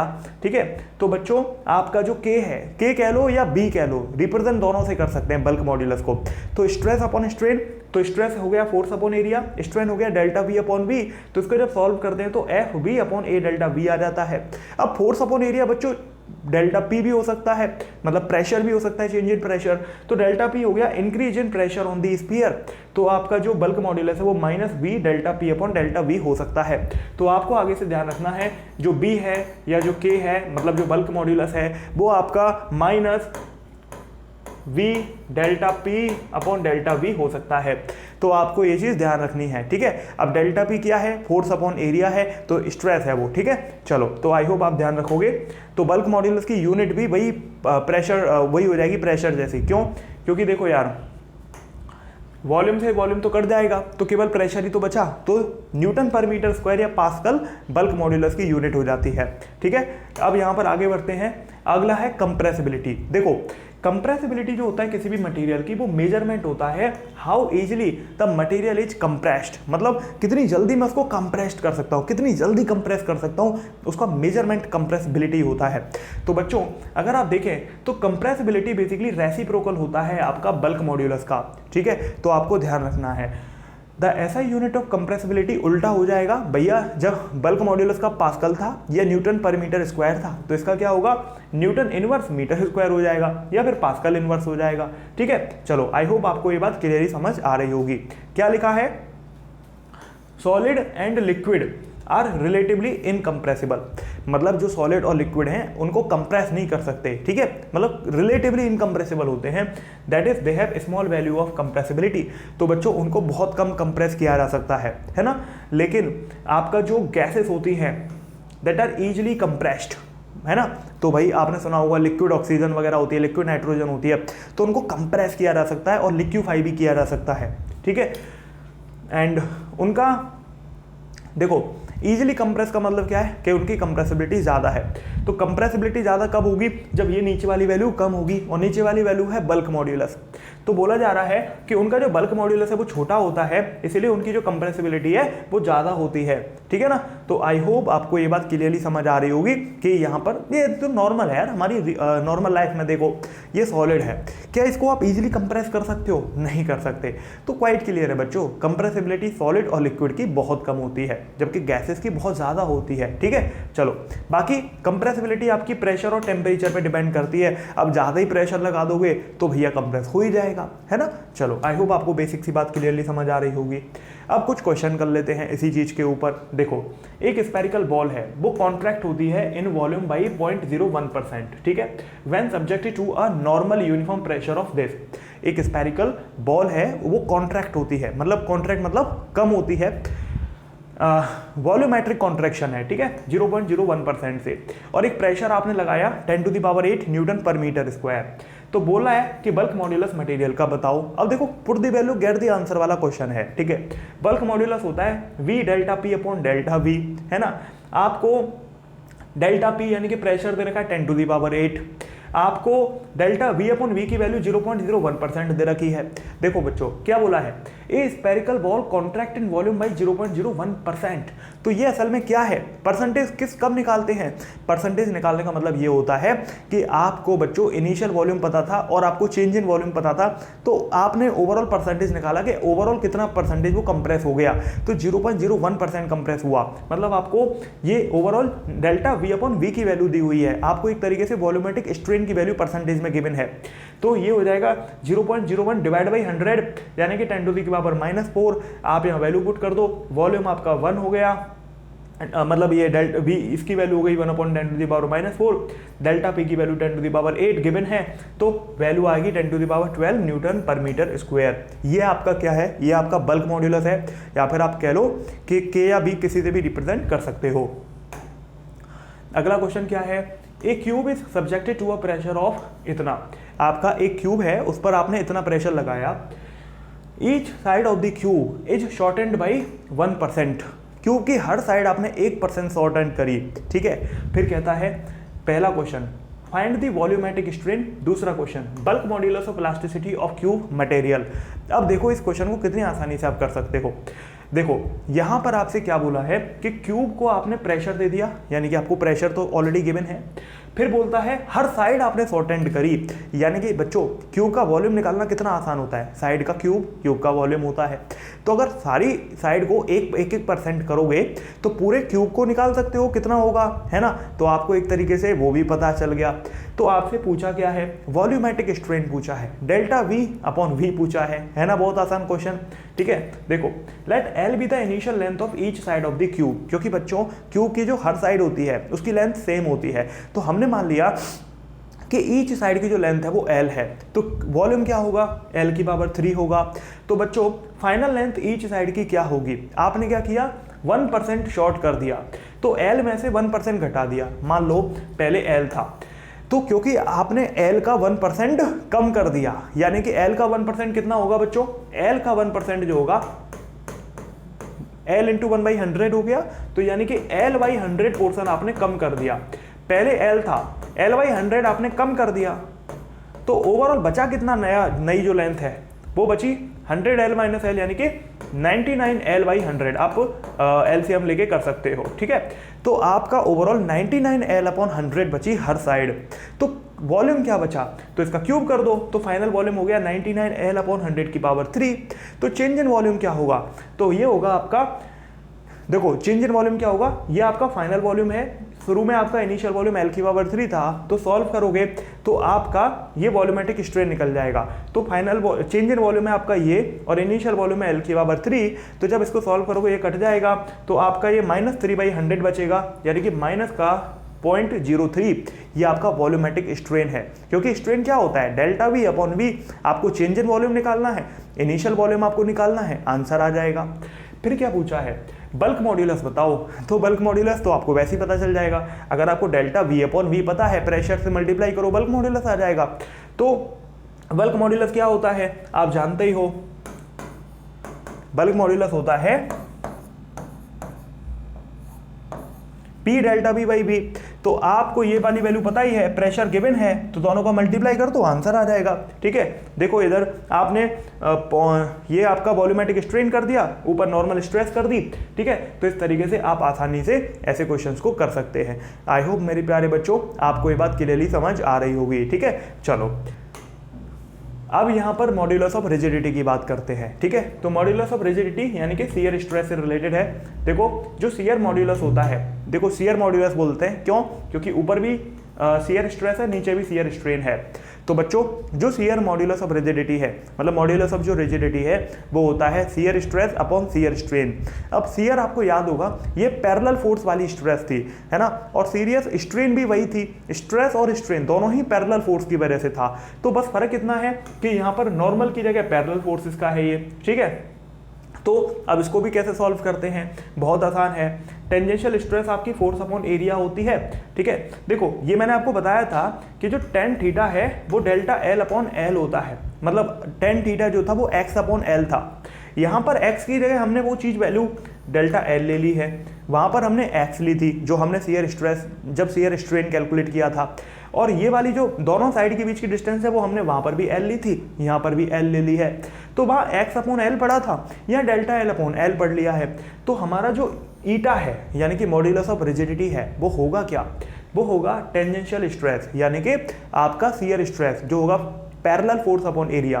तो आपने पैरेलल फोर्स बच्चों देखो F लगाया है, पैरेलल यही तो होता है इधर की तरफ, तो आपने F अपॉन एरिया कर दिया तो ये आपका शियर स्ट्रेस आ गया। अब शियर स्ट्रेन क्या होगा, शियर स्ट्रेन आपने डेल्टा एल अपॉन एल निकाल लिया, तो FL upon A delta L आपका यहाँ से शियर स्ट्रेस आ जाएगा। तो फर्क क्या है, F जो है बच्चों वो पैरेलल फोर्स है, जो डेल्टा एल है वो आपका जो रूप गई थी, मतलब जो ये इतना जो स्लाइड हुआ था वो वाली डिस्टेंस है, और जो एल है वो दोनों पैरेलल फेसेस के बीच की दूरी है। ठीक है, बस इतना सा फर्क है।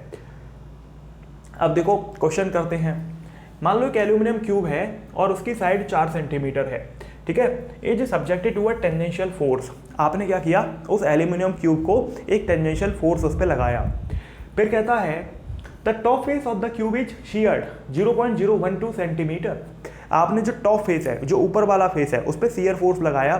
ठीक है, तो उसकी वजह से वो शियर्ड हो गया, मतलब थोड़ा आगे खिसक गया। कितना, किसका, 0.012 centimetre with respect to the bottom. Quite clear है, बॉटम के रेस्पेक्ट में तो हम मेजर करते हैं। कहता है फाइंड करो, पहला क्वेश्चन शियरिंग स्ट्रेन फाइंड करो, तो आपको शियरिंग स्ट्रेन फाइंड करनी है। अब देखो कितना आसान है शियरिंग स्ट्रेन फाइंड करना। क्या होता है, x अपॉन एल होता है। x मतलब जितना वो आगे गया, l मतलब दोनों फेसेस के बीच की दूरी, है ना। तो बच्चों शियरिंग स्ट्रेन क्या होगा, डेल्टा एल अपॉन एल या फिर x अपॉन एल, अब किसी से रिप्रेजेंट कर लो। तो ये हमें 0.012 दिया है ना, जो शियरिंग स्ट्रेन है, जो आपका ये वाली जो चीज़ थी वो आपको दिया है ना कि ये आपका इतना शेयर्ड हो गया है। शेयर्ड होने का मतलब जो अपर फेस है वो इतनी खिंच गई है आगे की तरफ, तो डेल्टा एल आ गया जो गिवन है 0.012, और दोनों फेसेस की दूरी आपको 4 सेंटीमीटर दी है। ठीक है भाई, देखो बोला है ना ईच साइड 4 सेंटीमीटर है, तो भैया क्यूब है, तो क्यूब ऊपर वाली रूफ और नीचे वाली जो जमीन है उसके बीच में जो डिस्टेंस है वो क्या होगी, साइड के बराबर होगी, और क्यूब की साइड तो 4 सेंटीमीटर होगी चारों तरफ से, तो 4 सेंटीमीटर का डिस्टेंस हो गया, तो ये आ गया 0.003। अब कहता है कि शियरिंग फोर्स बताओ और शियरिंग स्ट्रेस बताओ। ठीक है, मॉड्यूलस ऑफ रिजिडिटी गिवन है। अब कितना आसान क्वेश्चन है, put the value get the answer. Paper में कोई एक आएगा, 3 आपको यहाँ पर गिवन है, पेपर में कोई एक आ जाएगा। अब देखो जो ईटा है, ईटा मतलब क्या, शियरिंग मतलब जो मॉड्यूलस ऑफ रिजिडिटी है, shear stress upon shear strain. तो स्ट्रेस कैसे निकालोगे, ईटा इंटू स्ट्रेन कर दो, ईटा गिवन है, स्ट्रेन निकाल लिया, तो आपका आंसर आ गया। अब शियरिंग फोर्स, तो शियरिंग फोर्स क्या होता है, शियर स्ट्रेस इंटू एरिया। भाई याद है ना, आपका जो स्ट्रेस था वो पैरेलल फोर्स अपॉन एरिया था, मतलब शियर स्ट्रेन स्ट्रेस। ठीक है, याद है ना, तो फोर्स अपॉन एरिया था, तो शियर फोर्स कितना होगा, एरिया का मल्टीप्लाई कर दो इसमें, तो शियर स्ट्रेस आपने निकाल ही ली। अब एरिया क्या होगा क्यूब का, साइड का स्क्वायर कर दो, एक साइड है 4 सेंटीमीटर, तो इसका स्क्वायर कर दोगे तो 16 इंटू 10⁻⁻⁴, क्योंकि मीटर में बदलना पड़ेगा, तो मल्टीप्लाई करके आंसर इतना न्यूटन आ जाएगा। तो बहुत आसान है बच्चों ऐसे क्वेश्चंस को करना। ठीक है, put the value get the answer है, सिर्फ आपको 1-2 बार प्रैक्टिस करना है and you will get the answer, अगर आपकी कैलकुलेशन स्ट्रॉन्ग है तो।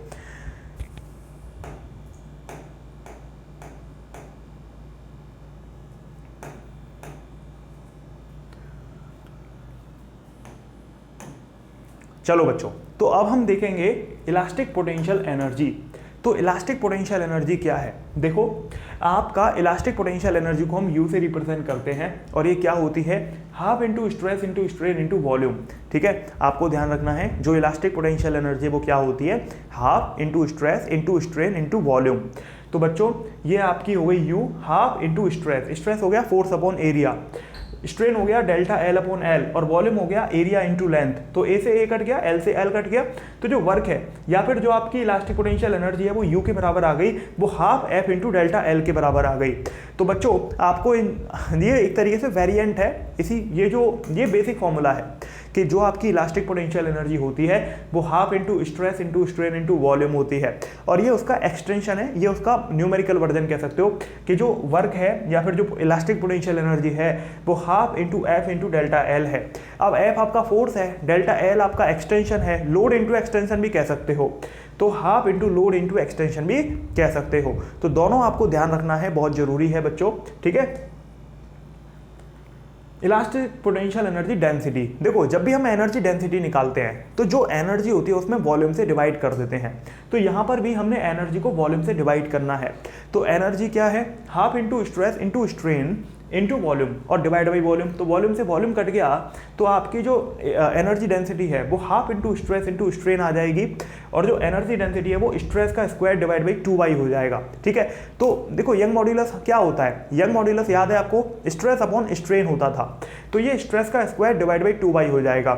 इस तरीके से आप आसानी से यहाँ पर इन चीज़ों को ड्राइव भी कर सकते हो अगर आपको बेसिक फॉर्मूला याद है तो, ठीक है। ये एनर्जी डेंसिटी है और एनर्जी क्या है, half into stress into strain into volume, ठीक है। अब देखो क्वेश्चन देख लेते हैं। मान लो आपको कैलकुलेट करना है increase in energy of a brass bar of length 0.2 metre and cross sectional area 1 centimetre square, ठीक है। आपको क्या कैलकुलेट करना है, आपको कैलकुलेट करना है increase in energy of a brass bar जिसकी लेंथ इतनी है, क्रॉस सेक्शनल एरिया गिवन है, when compressed with a force of 49 newton, जब आपने 49 न्यूटन के फोर्स के साथ उसको कंप्रेस किया, ठीक है। फिर कहता है यंग मॉड्यूलस आपको गिवन है, तो आपको इंक्रीज इन एनर्जी कैलकुलेट करनी है। अब देखो क्या आप इसको कर सकते हो, बिल्कुल कर सकते हैं, बहुत आसान है। देखो भाई आपकी जो इनिशियल लेंथ है बार की वो 0.2 मीटर गिवन है, ठीक है। देखो बोला है ना 0.2 मीटर थी शुरू में, एरिया ऑफ क्रॉस सेक्शन आपका गिवन है 1 सेंटीमीटर स्क्वायर, 10⁻⁻⁴ मीटर स्क्वायर कह सकते हो, 1 सेंटीमीटर स्क्वायर को बदल दिया मीटर में। अब देखो इंक्रीज इन एनर्जी ऑफ बार क्या होता है, वर्क डन इन कंप्रेसिंग होगा, भाई सिंपल सी बात है। इंक्रीज इन एनर्जी या वर्क डन एक ही बात होती है, जो एनर्जी में इंक्रीज होगा वो वर्क डन के बराबर होगा, और वही हमने अभी पढ़ा है। क्या पढ़ा था, या तो हमने पढ़ा था half into stress into strain into volume, ठीक है, या फिर हमने पढ़ा था उसका दूसरा version half into load into extension यानी कि एफ इंटू एल। तो देखो where F is the force applied and L is the decrease in length, है ना। अब भाई देखो सिंपल सी बात है, जरूरी थोड़ा है कि एक्सटेंशन आपका इंक्रीमेंट हो, वो डिक्रीमेंट भी हो सकता है, कंप्रेस और टेंसाइल दोनों पढ़ाया था मैंने, ठीक है। तो यहाँ पर बच्चों आप अगर इसको देखें थोड़ा सा, जो यंग मॉड्यूलस होता है वो FL अपॉन AL होता है, तो यहाँ से हमें जो L की वैल्यू है, L क्या है बच्चों, ये एक्सटेंशन है, मतलब लोड, मतलब जो कंप्रेशन कह सकते हो, टेंसाइल कंप्रेशन, तो ये हो जाएगा FL अपॉन AY, ठीक है। तो यहाँ पर आपने बस इसको रिप्लेस किया है, तो आप यहाँ अगर इस L को रिप्लेस कर दो तो ये FL अपॉन AY हो जाएगा, तो F square L upon 2AY आ गया, put the value get the answer. तो यहाँ पर फोर्स आपका 49 का स्क्वायर हो गया, ठीक है। तो देखो बोला गया है ना, और आपका जो लेंथ है वो 0.2 हो गई, गिवन है आपका जो 2 की जगह 2, एरिया आपका गिवन है, ठीक है, और आपका जो यंग मॉड्यूलस है वो गिवन है, ठीक है। तो आपने सारी वैल्यू पुट करी और आपको आंसर यहाँ से मिल जाएगा इतने जूल।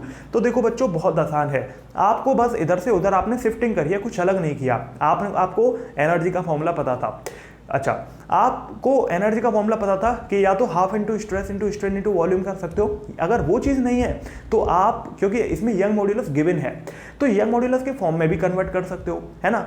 अब आपको ये सोचना पड़ेगा कि मैं किस चीज़ को रिप्लेस कर सकता हूँ, जो आपको गिवन नहीं है उसको रिप्लेस कर दो, सिंपल सी बात है। अब आपको पता है कि energy half into force into यानी कि लोड इंटू एक्सटेंशन होती है। अब देखो फोर्स आपको गिवन है ना, आपको एक्सटेंशन नहीं पता, या तो आप सॉल्व कर लो, मतलब या तो आप यंग मॉड्यूलस का यूज करके सॉल्व कर लो, तब यहाँ वैल्यू पुट करो, या फिर आप इसको हटा दो तो आपका काम और आसान हो जाएगा, आपको दो बार कैलकुलेट नहीं करना पड़ेगा, ठीक है। तो आपकी मर्जी है, ज़्यादा बेटर है कि आप एक ही बार कैलकुलेट करें। अब कहता है एक 40 किलो का लड़का है जिसकी लेग बोन्स आपके 4 सेंटीमीटर स्क्वायर है एरिया में और 50 सेंटीमीटर लंबे हैं, ठीक है। एक लड़का है 40 केजी का और जिसके जो पैर हैं, जो बोन्स हैं, वो उसका एरिया दे रखा है और उसकी लेंथ दे रखी है, मतलब लॉन्ग है वो। Fall through a height of 2 metre, तो वो 2 मीटर की हाइट से गिरता है, ठीक है, without breaking his leg bones, मतलब अपने लेग बोन को बिना तोड़े वो 2 मीटर हाइट से कूद जाता है। अब कहता है अगर bone can stand the stress of इतना, मतलब बोन की ये मैक्सिमम स्ट्रेस है, मतलब ये ब्रेकिंग स्ट्रेस हो गई। तो बोन आपका कितना स्ट्रेस झेल सकता है, केवल इतना। तो यंग मॉड्यूलस कैलकुलेट करो for the material of the bone, आपको जी की वैल्यू 10 लेनी है।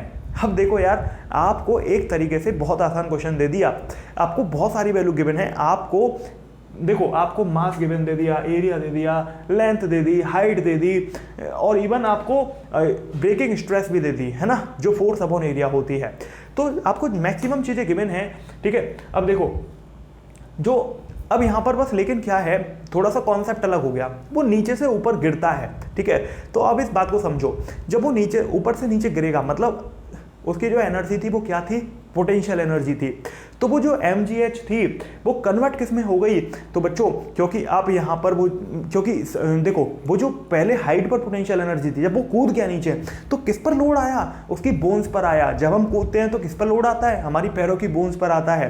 तो वो जो एनर्जी है, अब बोन्स कंप्रेस हुई तो वो जो हुई वो कितनी एनर्जी होगी, half into stress into strain, भाई half into stress into strain into volume, है ना। तो भैया एक लेग का निकाल लिया एनर्जी, दोनों 2 लेग हैं तो 2 से मल्टीप्लाई कर दो, है ना। Amazing concept. मतलब वो लड़का बैठा था, वो 2 मीटर हाइट से कूद गया, तो जब वो नीचे कूदा, ऊपर तो उसके पास पोटेंशियल एनर्जी थी, जब वो नीचे कूदा तो उसका जो वेट था, उसका जो फोर्स था, वो किसने झेला, उसकी लेग ने झेला, लेग कंप्रेस हुई। तो क्या कितनी एनर्जी थी उसमें, half into stress into strain into volume, ठीक है।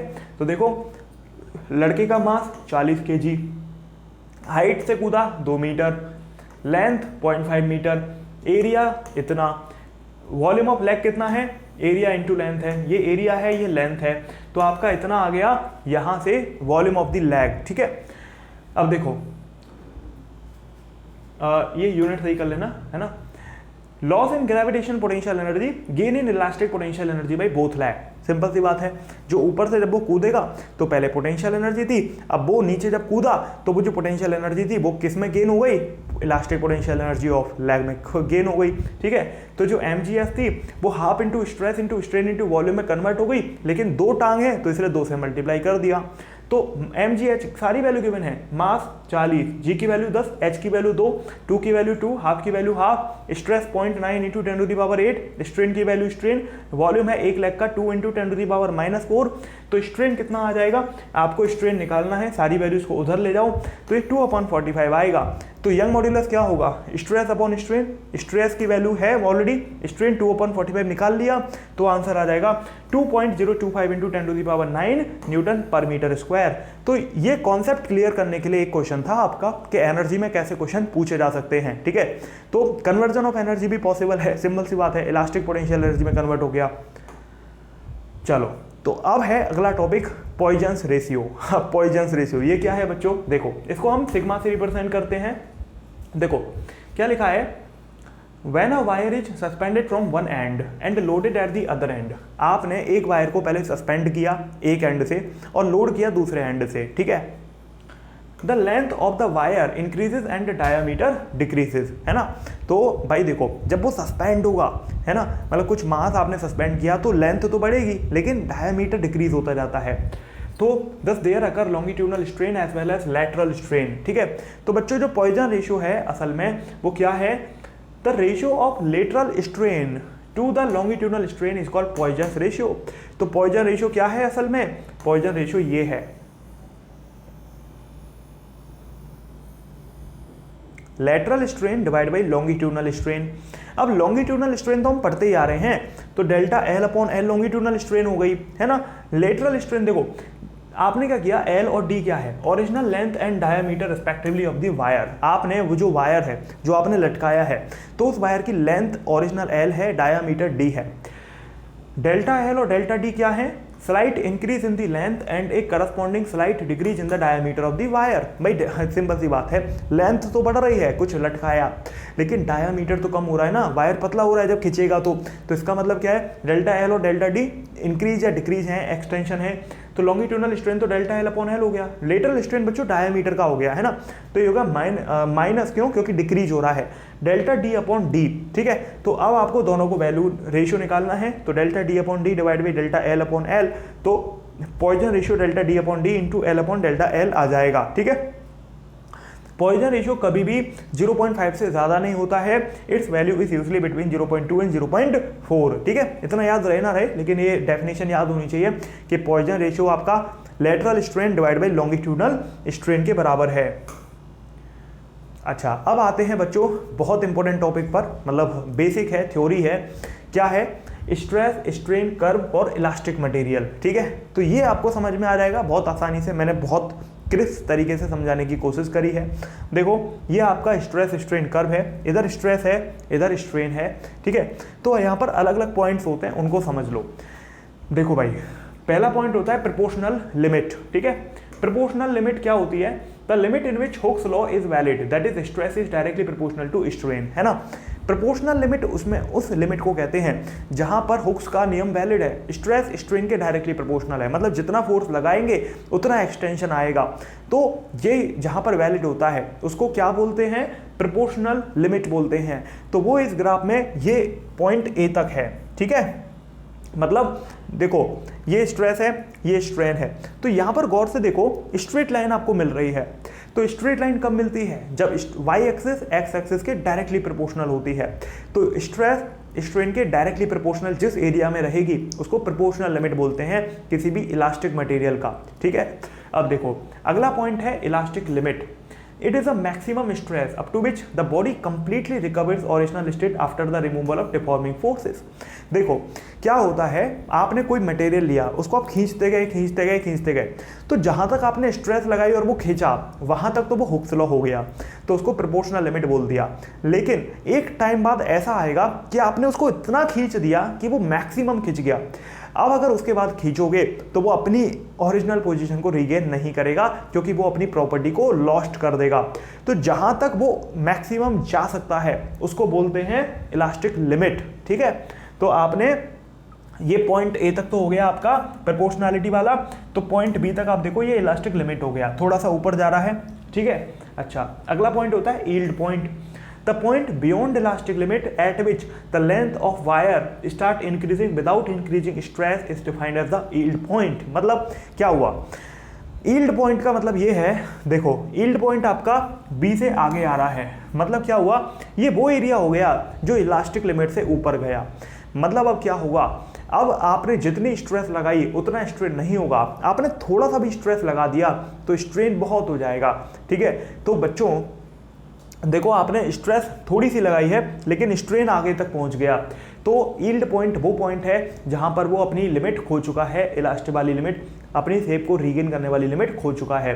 ठीक है, अगला पॉइंट है आपका ब्रेकिंग पॉइंट। ठीक है, जब आप उसको खींचते जाओगे, मानोगे नहीं, आप उसे खींचते जाओगे खींचते जाओगे खींचते जाओगे खींचते जाओगे, तो एक टाइम पर उसकी ब्रेकिंग स्ट्रेस आ जाती है, मतलब वायर टूट जाएगा, है ना। तो ब्रेकिंग पॉइंट मतलब the position when the strain become so large that wire breaks down at last is called breaking point। At this position the stress acting in that wire is called breaking stress and strain is called breaking strain।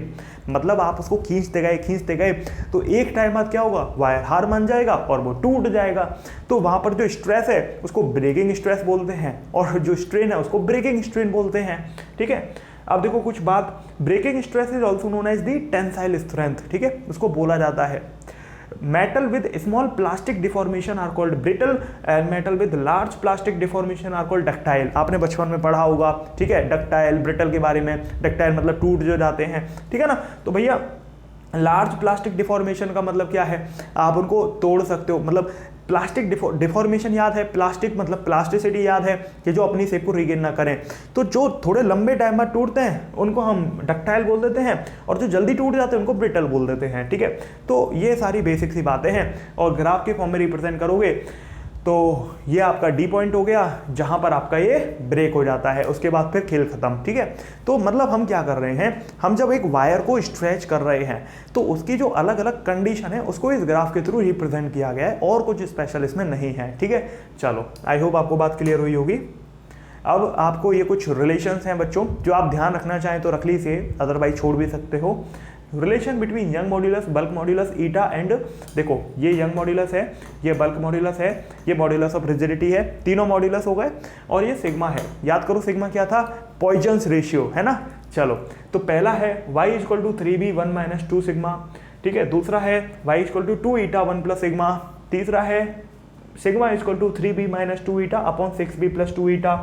चौथा है 9 upon Y equal to 3 upon eta plus 1 upon B. तो आपको याद रहे तो ठीक है, नहीं याद रहे तो भी कोई बात नहीं है, ये इतने ज़रूरी भी नहीं है, बट मैंने बता दिए क्योंकि अपने उस सिलेबस में होते हैं। ठीक है, अब कुछ और बातें सीखते हैं। बेसिक थ्योरी देखो क्या है। पहले जब एम्स होता था बच्चों, जहाँ पर असर्शन रीजन वगैरह होते थे, तो ये बहुत इंपॉर्टेंट बातें होती थी, बट लकीली अभी एम्स में होता नहीं है, तो असर्शन रीजन इतने आते नहीं हैं आप लोगों के, है ना। और जेई में तो वैसे भी कोई बहुत दिक्कत नहीं है, तो इसीलिए इतनी खास बातें हैं नहीं, थियोटिकल हैं, एक बार समझ में आ जाएंगी फिर कभी भूलोगे नहीं। देखो क्या है, इलास्टिक फैटिग, नाम से समझ आ रहा है फैटिग क्या होता है, हमारे अंदर फैटिग हो जाती है ना। This is the phenomena of a delay in recovering the original configuration by a body, है ना। मान लो आपने किसी बॉडी को खींच दिया, आपने उसमें डिफॉर्मेशन कर दिया, अब जो अपनी ओरिजिनल लेंथ को उसे फटाफट रीगेन करना चाहिए था, लेकिन जो डिले हो रहा है उस फिनोमेना को हम फैटिग बोलते हैं। ठीक है ना।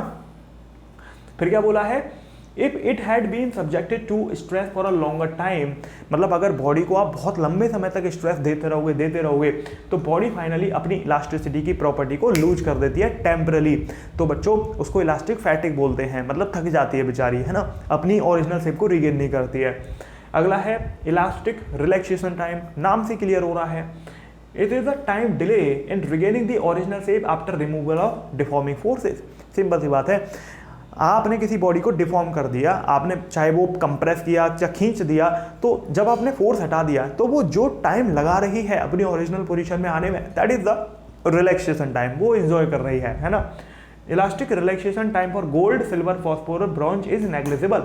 ठीक है, तो इन सब के लिए नेग्लिजिबल होता है। हिस्टेरेसिस क्या होती है, जब आपने स्ट्रेस लगाई किसी बॉडी पर, इज डिक्रीज टू जीरो, आपने जो स्ट्रेस लगाई अगर वो बिल्कुल जीरो कर दी, ठीक है, the strain will not be reduce to zero immediately, है ना। अगर आपने किसी बॉडी पर स्ट्रेस लगाई, पहले तो लगा रखी थी, फिर आपने एकदम जीरो कर दी, लेकिन स्ट्रेन अचानक जीरो नहीं होती है। ठीक है, फॉर सम सब्सटेंसेस, जैसे वल्कनाइज्ड रबड़ जो होती है, उसके लिए जो स्ट्रेन है वो लैग करती है बिहाइंड द स्ट्रेस, मतलब आपने स्ट्रेस तो हटा दिया लेकिन उसकी जो शेप है वो थोड़ी सी और बढ़ जाती है, ठीक है, या घट रही है तो घटती है। The lagging of strain behind stress is called elastic hysteresis, मतलब आपका स्ट्रेस हटाते ही, फोर्स हटाते ही आपका जो शेप है चेंज में, मतलब जो शेप चेंज हो रही थी वो नहीं होनी चाहिए थी, लेकिन ऐसा नहीं होता, थोड़ा डिले होता है, तो वो जो लैगिंग है उसको ये हिस्टेरेसिस बोलते हैं। अब यहाँ पर एक ग्राफ के थ्रू समझाया है, मतलब आप देखो the stress strain graph for increasing and decreasing load enclosure loop. ठीक है, तो ये फिगर में क्या दिखाया है, स्ट्रेस स्ट्रेन ग्राफ है, ये स्ट्रेस है, ये स्ट्रेन है। ठीक है, तो ये क्या हो रहा है, इंक्रीजिंग एंड डिक्रीजिंग लोड, है ना, the area of loop give the energy dissipated during its deformation. ठीक है, तो बेसिकली क्या हो रहा है, यहाँ पर आप पहले लोड को इंक्रीज कर रहे हो फिर डिक्रीज कर रहे हो, मतलब पहले तो आपने स्ट्रेस बढ़ाई, देखो पहले तो आपने स्ट्रेस बढ़ाई, है ना, तो यहाँ तक आपने स्ट्रेस बढ़ाई, फिर आपने स्ट्रेस को घटाया, तो स्ट्रेन थोड़ी सी लैग करती है। ठीक है, तो यहाँ पर आपने स्ट्रेस बढ़ाई, फिर उसके बाद क्या हुआ, आप इसको घटा रहे हो, है ना, जीरो तक ला रहे हो, तो स्ट्रेन थोड़ी सी लैग कर जाती है, तुरंत ऐसा नहीं हो रहा कि बिल्कुल स्ट्रेट लाइन आ रहा है। तो ये जो ग्राफ है वो हिस्टेरेसिस का है, और इसका जो एरिया है वो बताता है energy dissipated during its deformation. ठीक है, मतलब जो एनर्जी डिसिपेट हुई है दैट इज द, जो यहाँ पर इसका एरिया है वो निकाल सकते हो उससे आप। ठीक है, अब कुछ बातें हमको ध्यान रखनी है। देखो जो थर्मल स्ट्रेस होती है, फोर्स अपॉन एरिया, वो वाई अल्फा डेल्टा टी के बराबर हो सकती है। अब ये क्या है भला, देखो थर्मल एक्सपेंशन का पॉइंट है ये, देखो जो थर्मल स्ट्रेस है वो फोर्स अपॉन एरिया होती है। ठीक है, तो वो वाई अल्फा डेल्टा टी के बराबर हो सकती है, मतलब alpha coefficient of linear expansion है, डेल्टा टी आपका चेंज इन टेम्परेचर है। ठीक है, तो ये आपको ध्यान रखना है रिलेशन कि जो स्ट्रेस है वो वाई अल्फा डेल्टा टी के बराबर हो सकती है। वाई मतलब यंग मॉड्यूलस, अल्फा आपका कोफिशिएंट ऑफ लीनियर एक्सपेंशन है, और डेल्टा टी आपका टेम्परेचर है। ठीक है, the modulus of rigidity for liquid is zero, है ना, तो रिजिडिटी का जो मॉड्यूलस है लिक्विड के लिए जीरो होता है, क्योंकि उसमें थोड़ा ना शियरिंग स्ट्रेस लगाओगे आप, हैं। For a given tensile force the increase in length is inversely proportional to square of its diameter. एक टेंसाइल फोर्स के लिए जो आपकी इंक्रीमेंट इन लेंथ होता है वो आपका डायामीटर के स्क्वायर के इनवर्स होता है। ठीक है, तो बच्चों आपको ध्यान रखना है, क्वाइट क्लियर है, ये एरिया है तो स्क्वायर आपका आ ही जाएगा। The pressure required to stop volume expansion of a piece of metal is P gamma dt। ठीक है, B फॉर बल्क मॉड्यूलस है, तो बच्चों आपको ध्यान रखना है ये दो रिलेशन, ठीक है, थर्मल स्ट्रेस के लिए वाई अल्फा डेल्टा टी और इधर बी गामा डी टी, ठीक है। जो गामा है, अल्फा है, बीटा है, ये आपके थर्मल एक्सपेंशन के कोफिशिएंट होते हैं बच्चों, ठीक है, और गामा 3 अल्फा के बराबर होता है। अगर आपने थर्मल एक्सपेंशन पढ़ा है तो आपको पता होगा, नहीं पढ़ा है तो आपने अगर नहीं पढ़ा है तो पढ़ लेना, है ना। तो रिवीजन सीरीज जो मैंने भी बनाई है उसमें भी बता दिया है thermal expansion, calorimetry, phase conversion, तो पढ़ सकते हो। तो आपका जो बीटा है वो 2 अल्फा के बराबर, गामा 3 अल्फा के बराबर, ठीक है। To compare elasticity of different material, their identical small ball are made and they are dropped from same height on a hard floor. अगर मान लो आपको अलग अलग मटेरियल की इलास्टिसिटी को कंपेयर करना है तो उसके लिए आइडेंटिकल सेम बॉल उन मटेरियल की बनाई जाती हैं, बॉल बनाई जाती हैं और उनको सेम हाइट से एक हार्ड फ्लोर पे ड्रॉप किया जाता है। The ball which rises maximum after striking the floor, जो बॉल सबसे ऊपर उठती है, ठीक है, इज मोस्ट इलास्टिक, है ना। भाई आप देखो सिंपल सी बात है, आपने बॉल फेंकी एक सेम हाइट से अलग अलग मेटल की, अलग अलग मटेरियल की, तो सिंपल सी बात है अपनी पोजीशन को रीगेन कौन जल्दी करेगा, जो ज़्यादा इलास्टिक होगा, है ना। The order of elasticity of different material on the basis of क्या होगा, देखो जनरली आइवरी, स्टील, रबड़ और क्ले, आपको याद नहीं रखना, आप बस इतना ध्यान रखो जो मैंने यहाँ बताया है, ठीक है। हालांकि जब एम्स वगैरह होता था तो असर्शन रीजन में ये बहुत काम आने वाली चीज़ें थी, अभी नहीं है इतना, लेकिन आपको पता तो होना ही चाहिए बच्चों। For the construction of rail, bridge, grinder machine, material with high Young modulus are used so that they may not get permanently deformed, ठीक है। तो जो भी हमारे इंपॉर्टेंट चीज़ होती है, रेल, ब्रिज हो गया, ठीक है, मशीन्स हो गई, तो उनके लिए आपका हाई यंग मॉड्यूलस वाली चीज़ें यूज करी जाती हैं। हाई यंग मॉड्यूलस का फायदा क्या है कि आपका ज़्यादा मतलब हाई यंग मॉड्यूलस का फायदा ये है कि ज़्यादा स्ट्रेस लगने पर कम स्ट्रेन होगा, ठीक है, तो कभी दिक्कत नहीं होगी।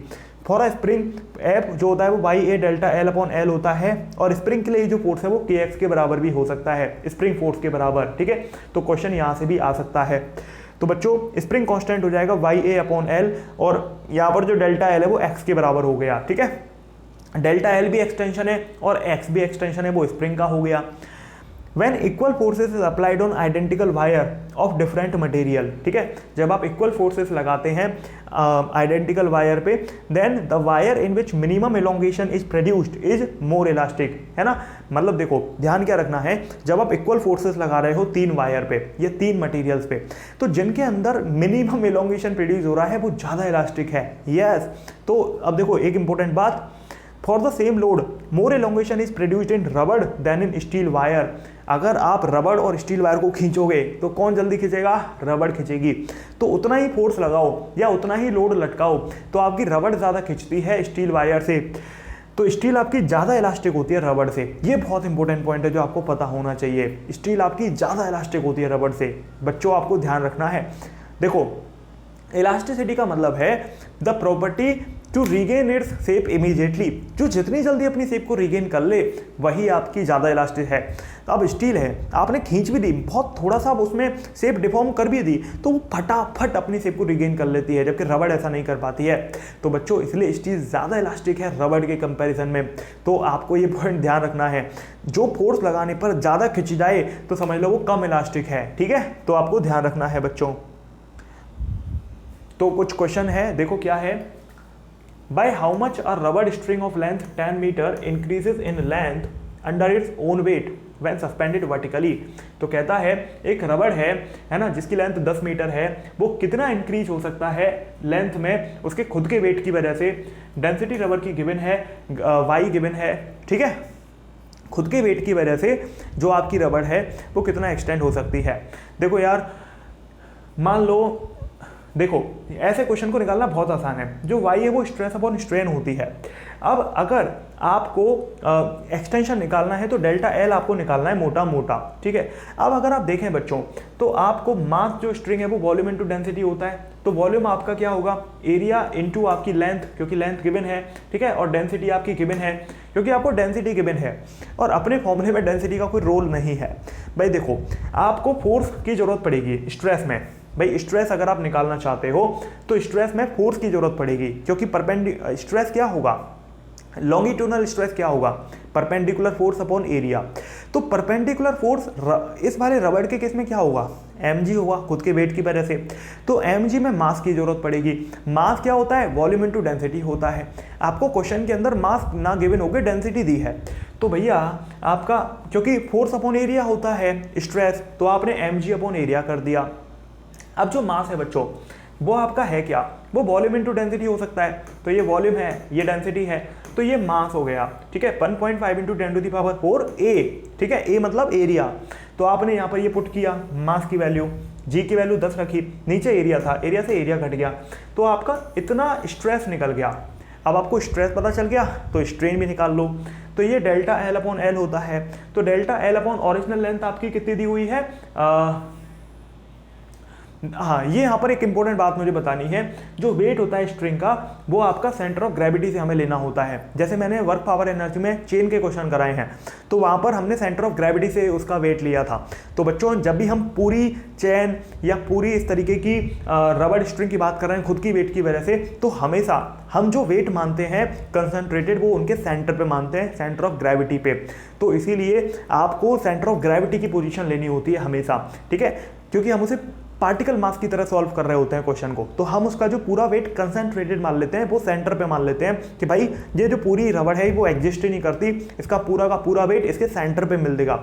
तो इसीलिए वो जो सेंटर है उसकी दूरी आपकी ली जाएगी। तो क्योंकि सेंटर आपका ऊपर से, देखो मान लो ये रबड़ थी, तो भैया सेंटर की दूरी क्या होगी, अगर आप देखेंगे तो हाफ होगी। अगर ये पूरी की लेंथ 10 है तो हाफ होगी सेंटर ऑफ ग्रेविटी की। तो सेंटर ऑफ ग्रेविटी से लेना है, therefore it will produce extension only in the 5 metre length of the wire. ठीक है, तो बच्चों डेल्टा L अपॉन 5 हो गया। बस यही स्टार पॉइंट वाली बात है, जैसे मैंने वर्क पावर एनर्जी में चेन के क्वेश्चन कराए थे, वैसे ही यहाँ पर आपके इस एक्सटेंशन के क्वेश्चन है। ठीक है, जहाँ पर आपको कोई भी स्ट्रिंग है, कोई भी रबड़ है, अगर खुद के वेट की वजह से निकालना है, क्योंकि खुद का वेट बच्चों अगर आप देखें तो वो सेंटर ऑफ ग्रेविटी पे हमेशा हम अज्यूम करके चलते हैं, क्योंकि खुद के वेट की वजह से हम निकाल रहे होते हैं, तो उसको एक पार्टिकल मान लेते हैं और पार्टिकल का जो वेट है वो उसके सेंटर ऑफ ग्रेविटी पे मान लेते हैं। ठीक है, और वो आपका आधी दूरी पर होगा इस केस में। तो स्ट्रेस अपॉन स्ट्रेन कर दिया, तो वैल्यू पुट कर दो, डेल्टा L की वैल्यू 1.5 मिलीमीटर यहाँ से आ जाएगी। तो ये क्वेश्चन मैंने इसलिए करवाया है सेंटर ऑफ ग्रेविटी वाले कॉन्सेप्ट को क्लियर करने के लिए, और साथ में कुछ ये एक आपके एस्पेक्ट खुले, आपका दिमाग थोड़ा और खुले कि कैसे स्ट्रेस के क्वेश्चन और पूछे जा सकते हैं, चाहे वो जेईई मेंस हो चाहे नीट हो, सब के लिए जरूरी है। ठीक है,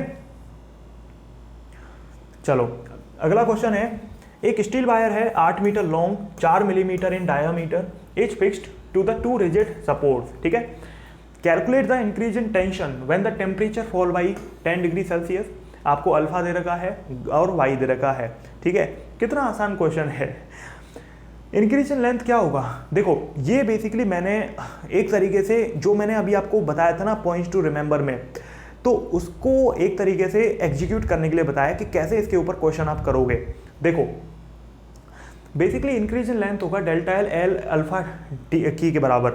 अगर आपने थर्मल एक्सपेंशन अभी नहीं पढ़ा तो मैंने बताया है डेल्टा L अल्फा T होता है, डेल्टा T होता है। ठीक है, डेल्टा T मतलब increase in temperature, delta V आपका V गामा डेल्टा T होता है, और डेल्टा A आपका A बीटा डेल्टा T होता है। तो ये सारी चीज़ें मैंने बताई हैं थर्मल एक्सपेंशन में, अगर आपने नहीं देखा है तो ये आपकी गलती है। तो बच्चों डेल्टा L अल्फा T के बराबर आएगा। ठीक है, डेल्टा L क्या है, एक्सटेंशन है, L क्या है, ओरिजिनल लेंथ है, और अल्फा क्या है, कॉफिशिएंट है लीनियर एक्सपेंशन का, और T क्या है, चेंज इन टेम्परेचर है। तो बच्चों आपका यहाँ से जो स्ट्रेन आएगा वो डेल्टा L अपॉन L होता है स्ट्रेन हमारा। तो डेल्टा L की वैल्यू L अल्फा T रखी, अपॉन L किया तो L से L कट गया, तो आपका अल्फा T बचा स्ट्रेन।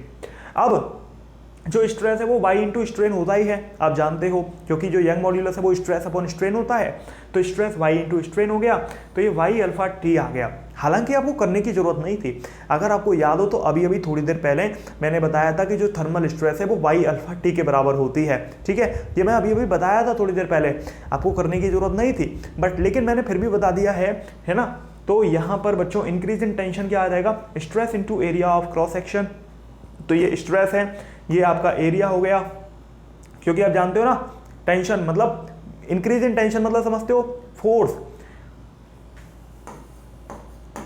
स्ट्रेस क्या था, फोर्स अपॉन एरिया। तो यहाँ पर इंक्रीज इन टेंशन मतलब ये फोर्स की बात हो रही है, तो स्ट्रेस इनटू एरिया, तो स्ट्रेस इनटू एरिया हो गया, तो Y alpha T into pi are square हो गया। तो आपने सॉल्व किया तो 301.7 न्यूटन आया। देखो क्वेश्चन समझ आया आपको।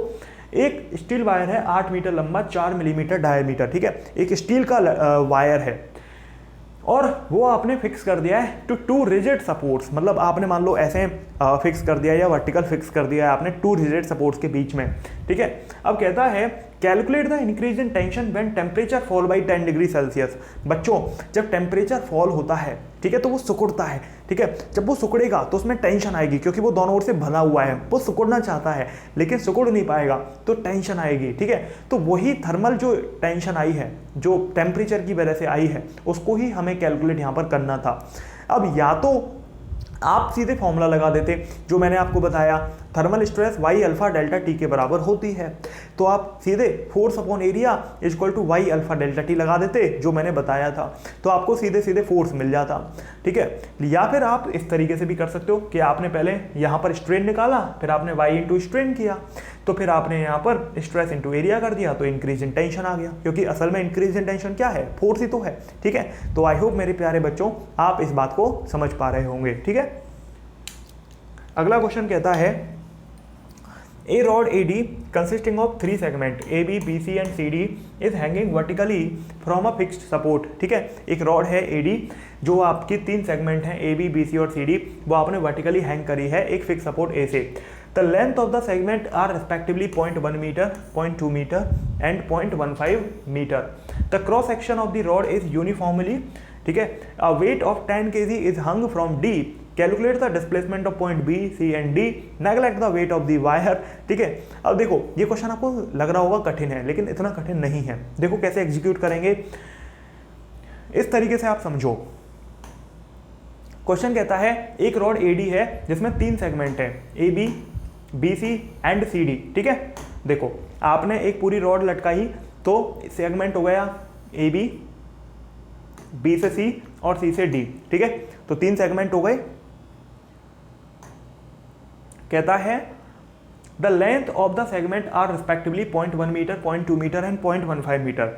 तो इन तीनों सेगमेंट की लेंथ आपको गिवन है, इस वाले सेगमेंट की 0.1 मीटर, दूसरे वाले की 0.2 मीटर, तीसरे वाले सेगमेंट की 0.15 मीटर, ठीक है।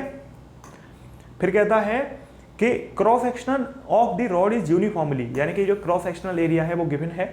The weight 10 kg is hung from D, तो आपने ये जो पॉइंट D है उसे 10 kg का वेट लटका दिया है, तो सारे के सारे पॉइंट खिंचेंगे, ठीक है। अब कहता है calculate the displacement of point B, C and D, तो आपको पॉइंट B, C और D का डिस्प्लेसमेंट कैलकुलेट करना है। यार देखो पहले एक सिंपल वायर था, आपने 10 kg का वेट लटका दिया, 10 kg का डंबल लटका दिया। अब डंबल लटकाओगे तो भैया रस्सी तो खींचेगी ना, तो जब रस्सी खींचेगी तो सारे पॉइंट नीचे की तरफ एक्सटेंड हो जाएंगे। तो वो ये पूछता है कि पॉइंट B कितना नीचे आ जाएगा, पॉइंट C कितना नीचे आ जाएगा, पॉइंट D कितना नीचे आ जाएगा, ठीक है। फिर कहता है neglect the weight of the rod, आपको रॉड का वेट नेगलेक्ट करना है, मतलब वेट का कोई रॉड नहीं है, सिर्फ 10 kg मास लटका हुआ है। आपको यंग मॉड्यूलस दिया है अलग अलग सेक्शन का, AB का, BC का और CD का। आपको एक्सटेंशन पूछा है, या निकाल सकते हो आप आसानी से अगर आपको बेसिक कॉन्सेप्ट क्लियर हो गया। देखो यंग मॉड्यूलस होता है F upon A delta L upon L, longitudinal stress upon longitudinal strain. तो F L upon A delta L में जो फोर्स है वो कौन सा फोर्स है जो इनको खींच रहा है, वो केवल वेट है इस 10 kg ब्लॉक का जो mg है। तो आपने mg लिखा, mg L upon pi are square into delta L आपने किया, तो ये आपका यंग मॉड्यूलस आ गया। तो बच्चों देखो इंक्रीज इन लेंथ क्या होगा, mg L upon pi are square Y, ये इंक्रीज इन लेंथ आप निकाल सकते हो। अब यही आपको सबका निकालना है। अब रॉड AB के लिए देखो बच्चों, तो रॉड AB के लिए अगर आप देखेंगे तो जो डेल्टा L1 आपने निकालना है वो होगा mg L AB, क्योंकि लेंथ AB का लेना होगा, पाई आर स्क्वायर वाई AB। अब क्योंकि भैया फोर्स तो आपका सेम है ना, हर पॉइंट पर यूनिफॉर्म है, तो आपका जो 10 kg का ब्लॉक है ये तो सारे पॉइंट को इक्वली खींचेगा ना। तो बच्चों क्योंकि भाई रस्सी में तो कोई वेट है नहीं, तो हर पॉइंट पर इक्वल वेट है, ठीक है। तो mg आ गया आपका 10 इंटू 9.8, जो लेंथ है AB सेक्शन की वो देखो 0.1 मीटर है, और divide by pi are square, ठीक है। अब यहाँ पर आपने यंग मॉड्यूलस गिवन है और आपने एरिया कर दिया, ठीक है। क्योंकि अगर आप देखें तो आपको बच्चों यंग मॉड्यूलस सबके गिवन है, ए बी का, बी सी का और सी डी का। और आपको यूनिफॉर्म एरिया दिया है, मतलब हर पॉइंट पर एरिया सेम रहेगा, क्रॉस सेक्शन एरिया सेम रहेगा। तो आप कोई भी पॉइंट का निकालो, आपको एरिया गिवन है। तो यहाँ पर 3.92 इंटू 10⁻⁻6 मीटर एक्सटेंशन आ गया। ठीक है, तो देखो रॉड BC यानी कि इस BC वाले सेक्शन को देखो। अब इसके लिए भी एक्सटेंशन निकालना है, तो ये भी बहुत आसान है क्योंकि इसके लिए भी यंग मॉड्यूलस गिवन है। तो इंक्रीजन लेंथ क्या होगा, mgl/bc divide by pi are square by BC। ठीक है, तो बच्चों आपने फिर से वही सब काम किया, बस फर्क क्या है, आपने ये L और Y की वैल्यू चेंज करी, बाकी सब सेम है। ऐसे ही आप CD के लिए निकाल लो। तो इस तरीके से आप आसानी से हर इस क्वेश्चन को कर सकते हो। ये बिल्कुल भी कठिन नहीं है, सिर्फ लैंग्वेज आपको लग रही है कठिन, but this is not a difficult question, this is very easy question. अगर आप देखें तो अगर ये इंडिविजुअली आता तो आप फटाफट कर देते, है ना। लेकिन आपको यहाँ पर बस ये है कि एक में 3 क्वेश्चन पूछ लिए हैं तो बड़ा हो गया है, लेंथी हो गया है। पेपर में इतना बड़ा नहीं आएगा, पेपर में इनमें से कोई एक ही पूछा जाएगा, डोंट वरी बच्चों। ठीक है, तो बच्चों हमारा जो इलास्टिसिटी है वो पूरी तरीके से कंप्लीट हो चुका है। देखो अगर मैं चाहता तो इसको बहुत जल्दी खत्म कर देता, फटाफट फटाफट फटाफट पढ़ा के खत्म कर देता, लेकिन आप मेरी आदत जानते हो, जब तक मुझे खुद नहीं लगता कि हाँ यार इनफ हो गया कंटेंट आपको रिवीजन करने के लिए 80 to 90% आप क्वेश्चन आसानी से कर पाओ, तब तक मैं नहीं मानता। तो बच्चों मैंने आपको सारे क्वेश्चन कराए, मैंने बहुत मेहनत करी, मैंने पूरी जान लगा दी। आई होप आप इसका फ़ायदा उठा पाएंगे। तो बच्चों आप अब अपने लाखों बच्चों जो कॉम्पिटिटर हैं आपके, उनसे आप बहुत आगे जा चुके हैं। ठीक है, आप अगर रेगुलर फॉलो कर रहे हैं सारे कंटेंट को, तो you are a lot ahead then your competitor students. तो बच्चों आई होप आप इसका फ़ायदा उठा रहे होंगे प्रॉपरली। लाइक कर देना, शेयर कर देना अपने सारे दोस्तों के साथ में अगर आपको अच्छा लग रहा है तो। बाकी आप कमेंट करके बता सकते हैं अगर आपको कोई फीडबैक है तो। ठीक है, चलो बच्चों मिलते हैं अगली क्लास में। Thank you, have a nice day. This is Rohit Agrawal signing off. जय हिंद, जय भारत, वंदे मातरम। थैंक यू बच्चों।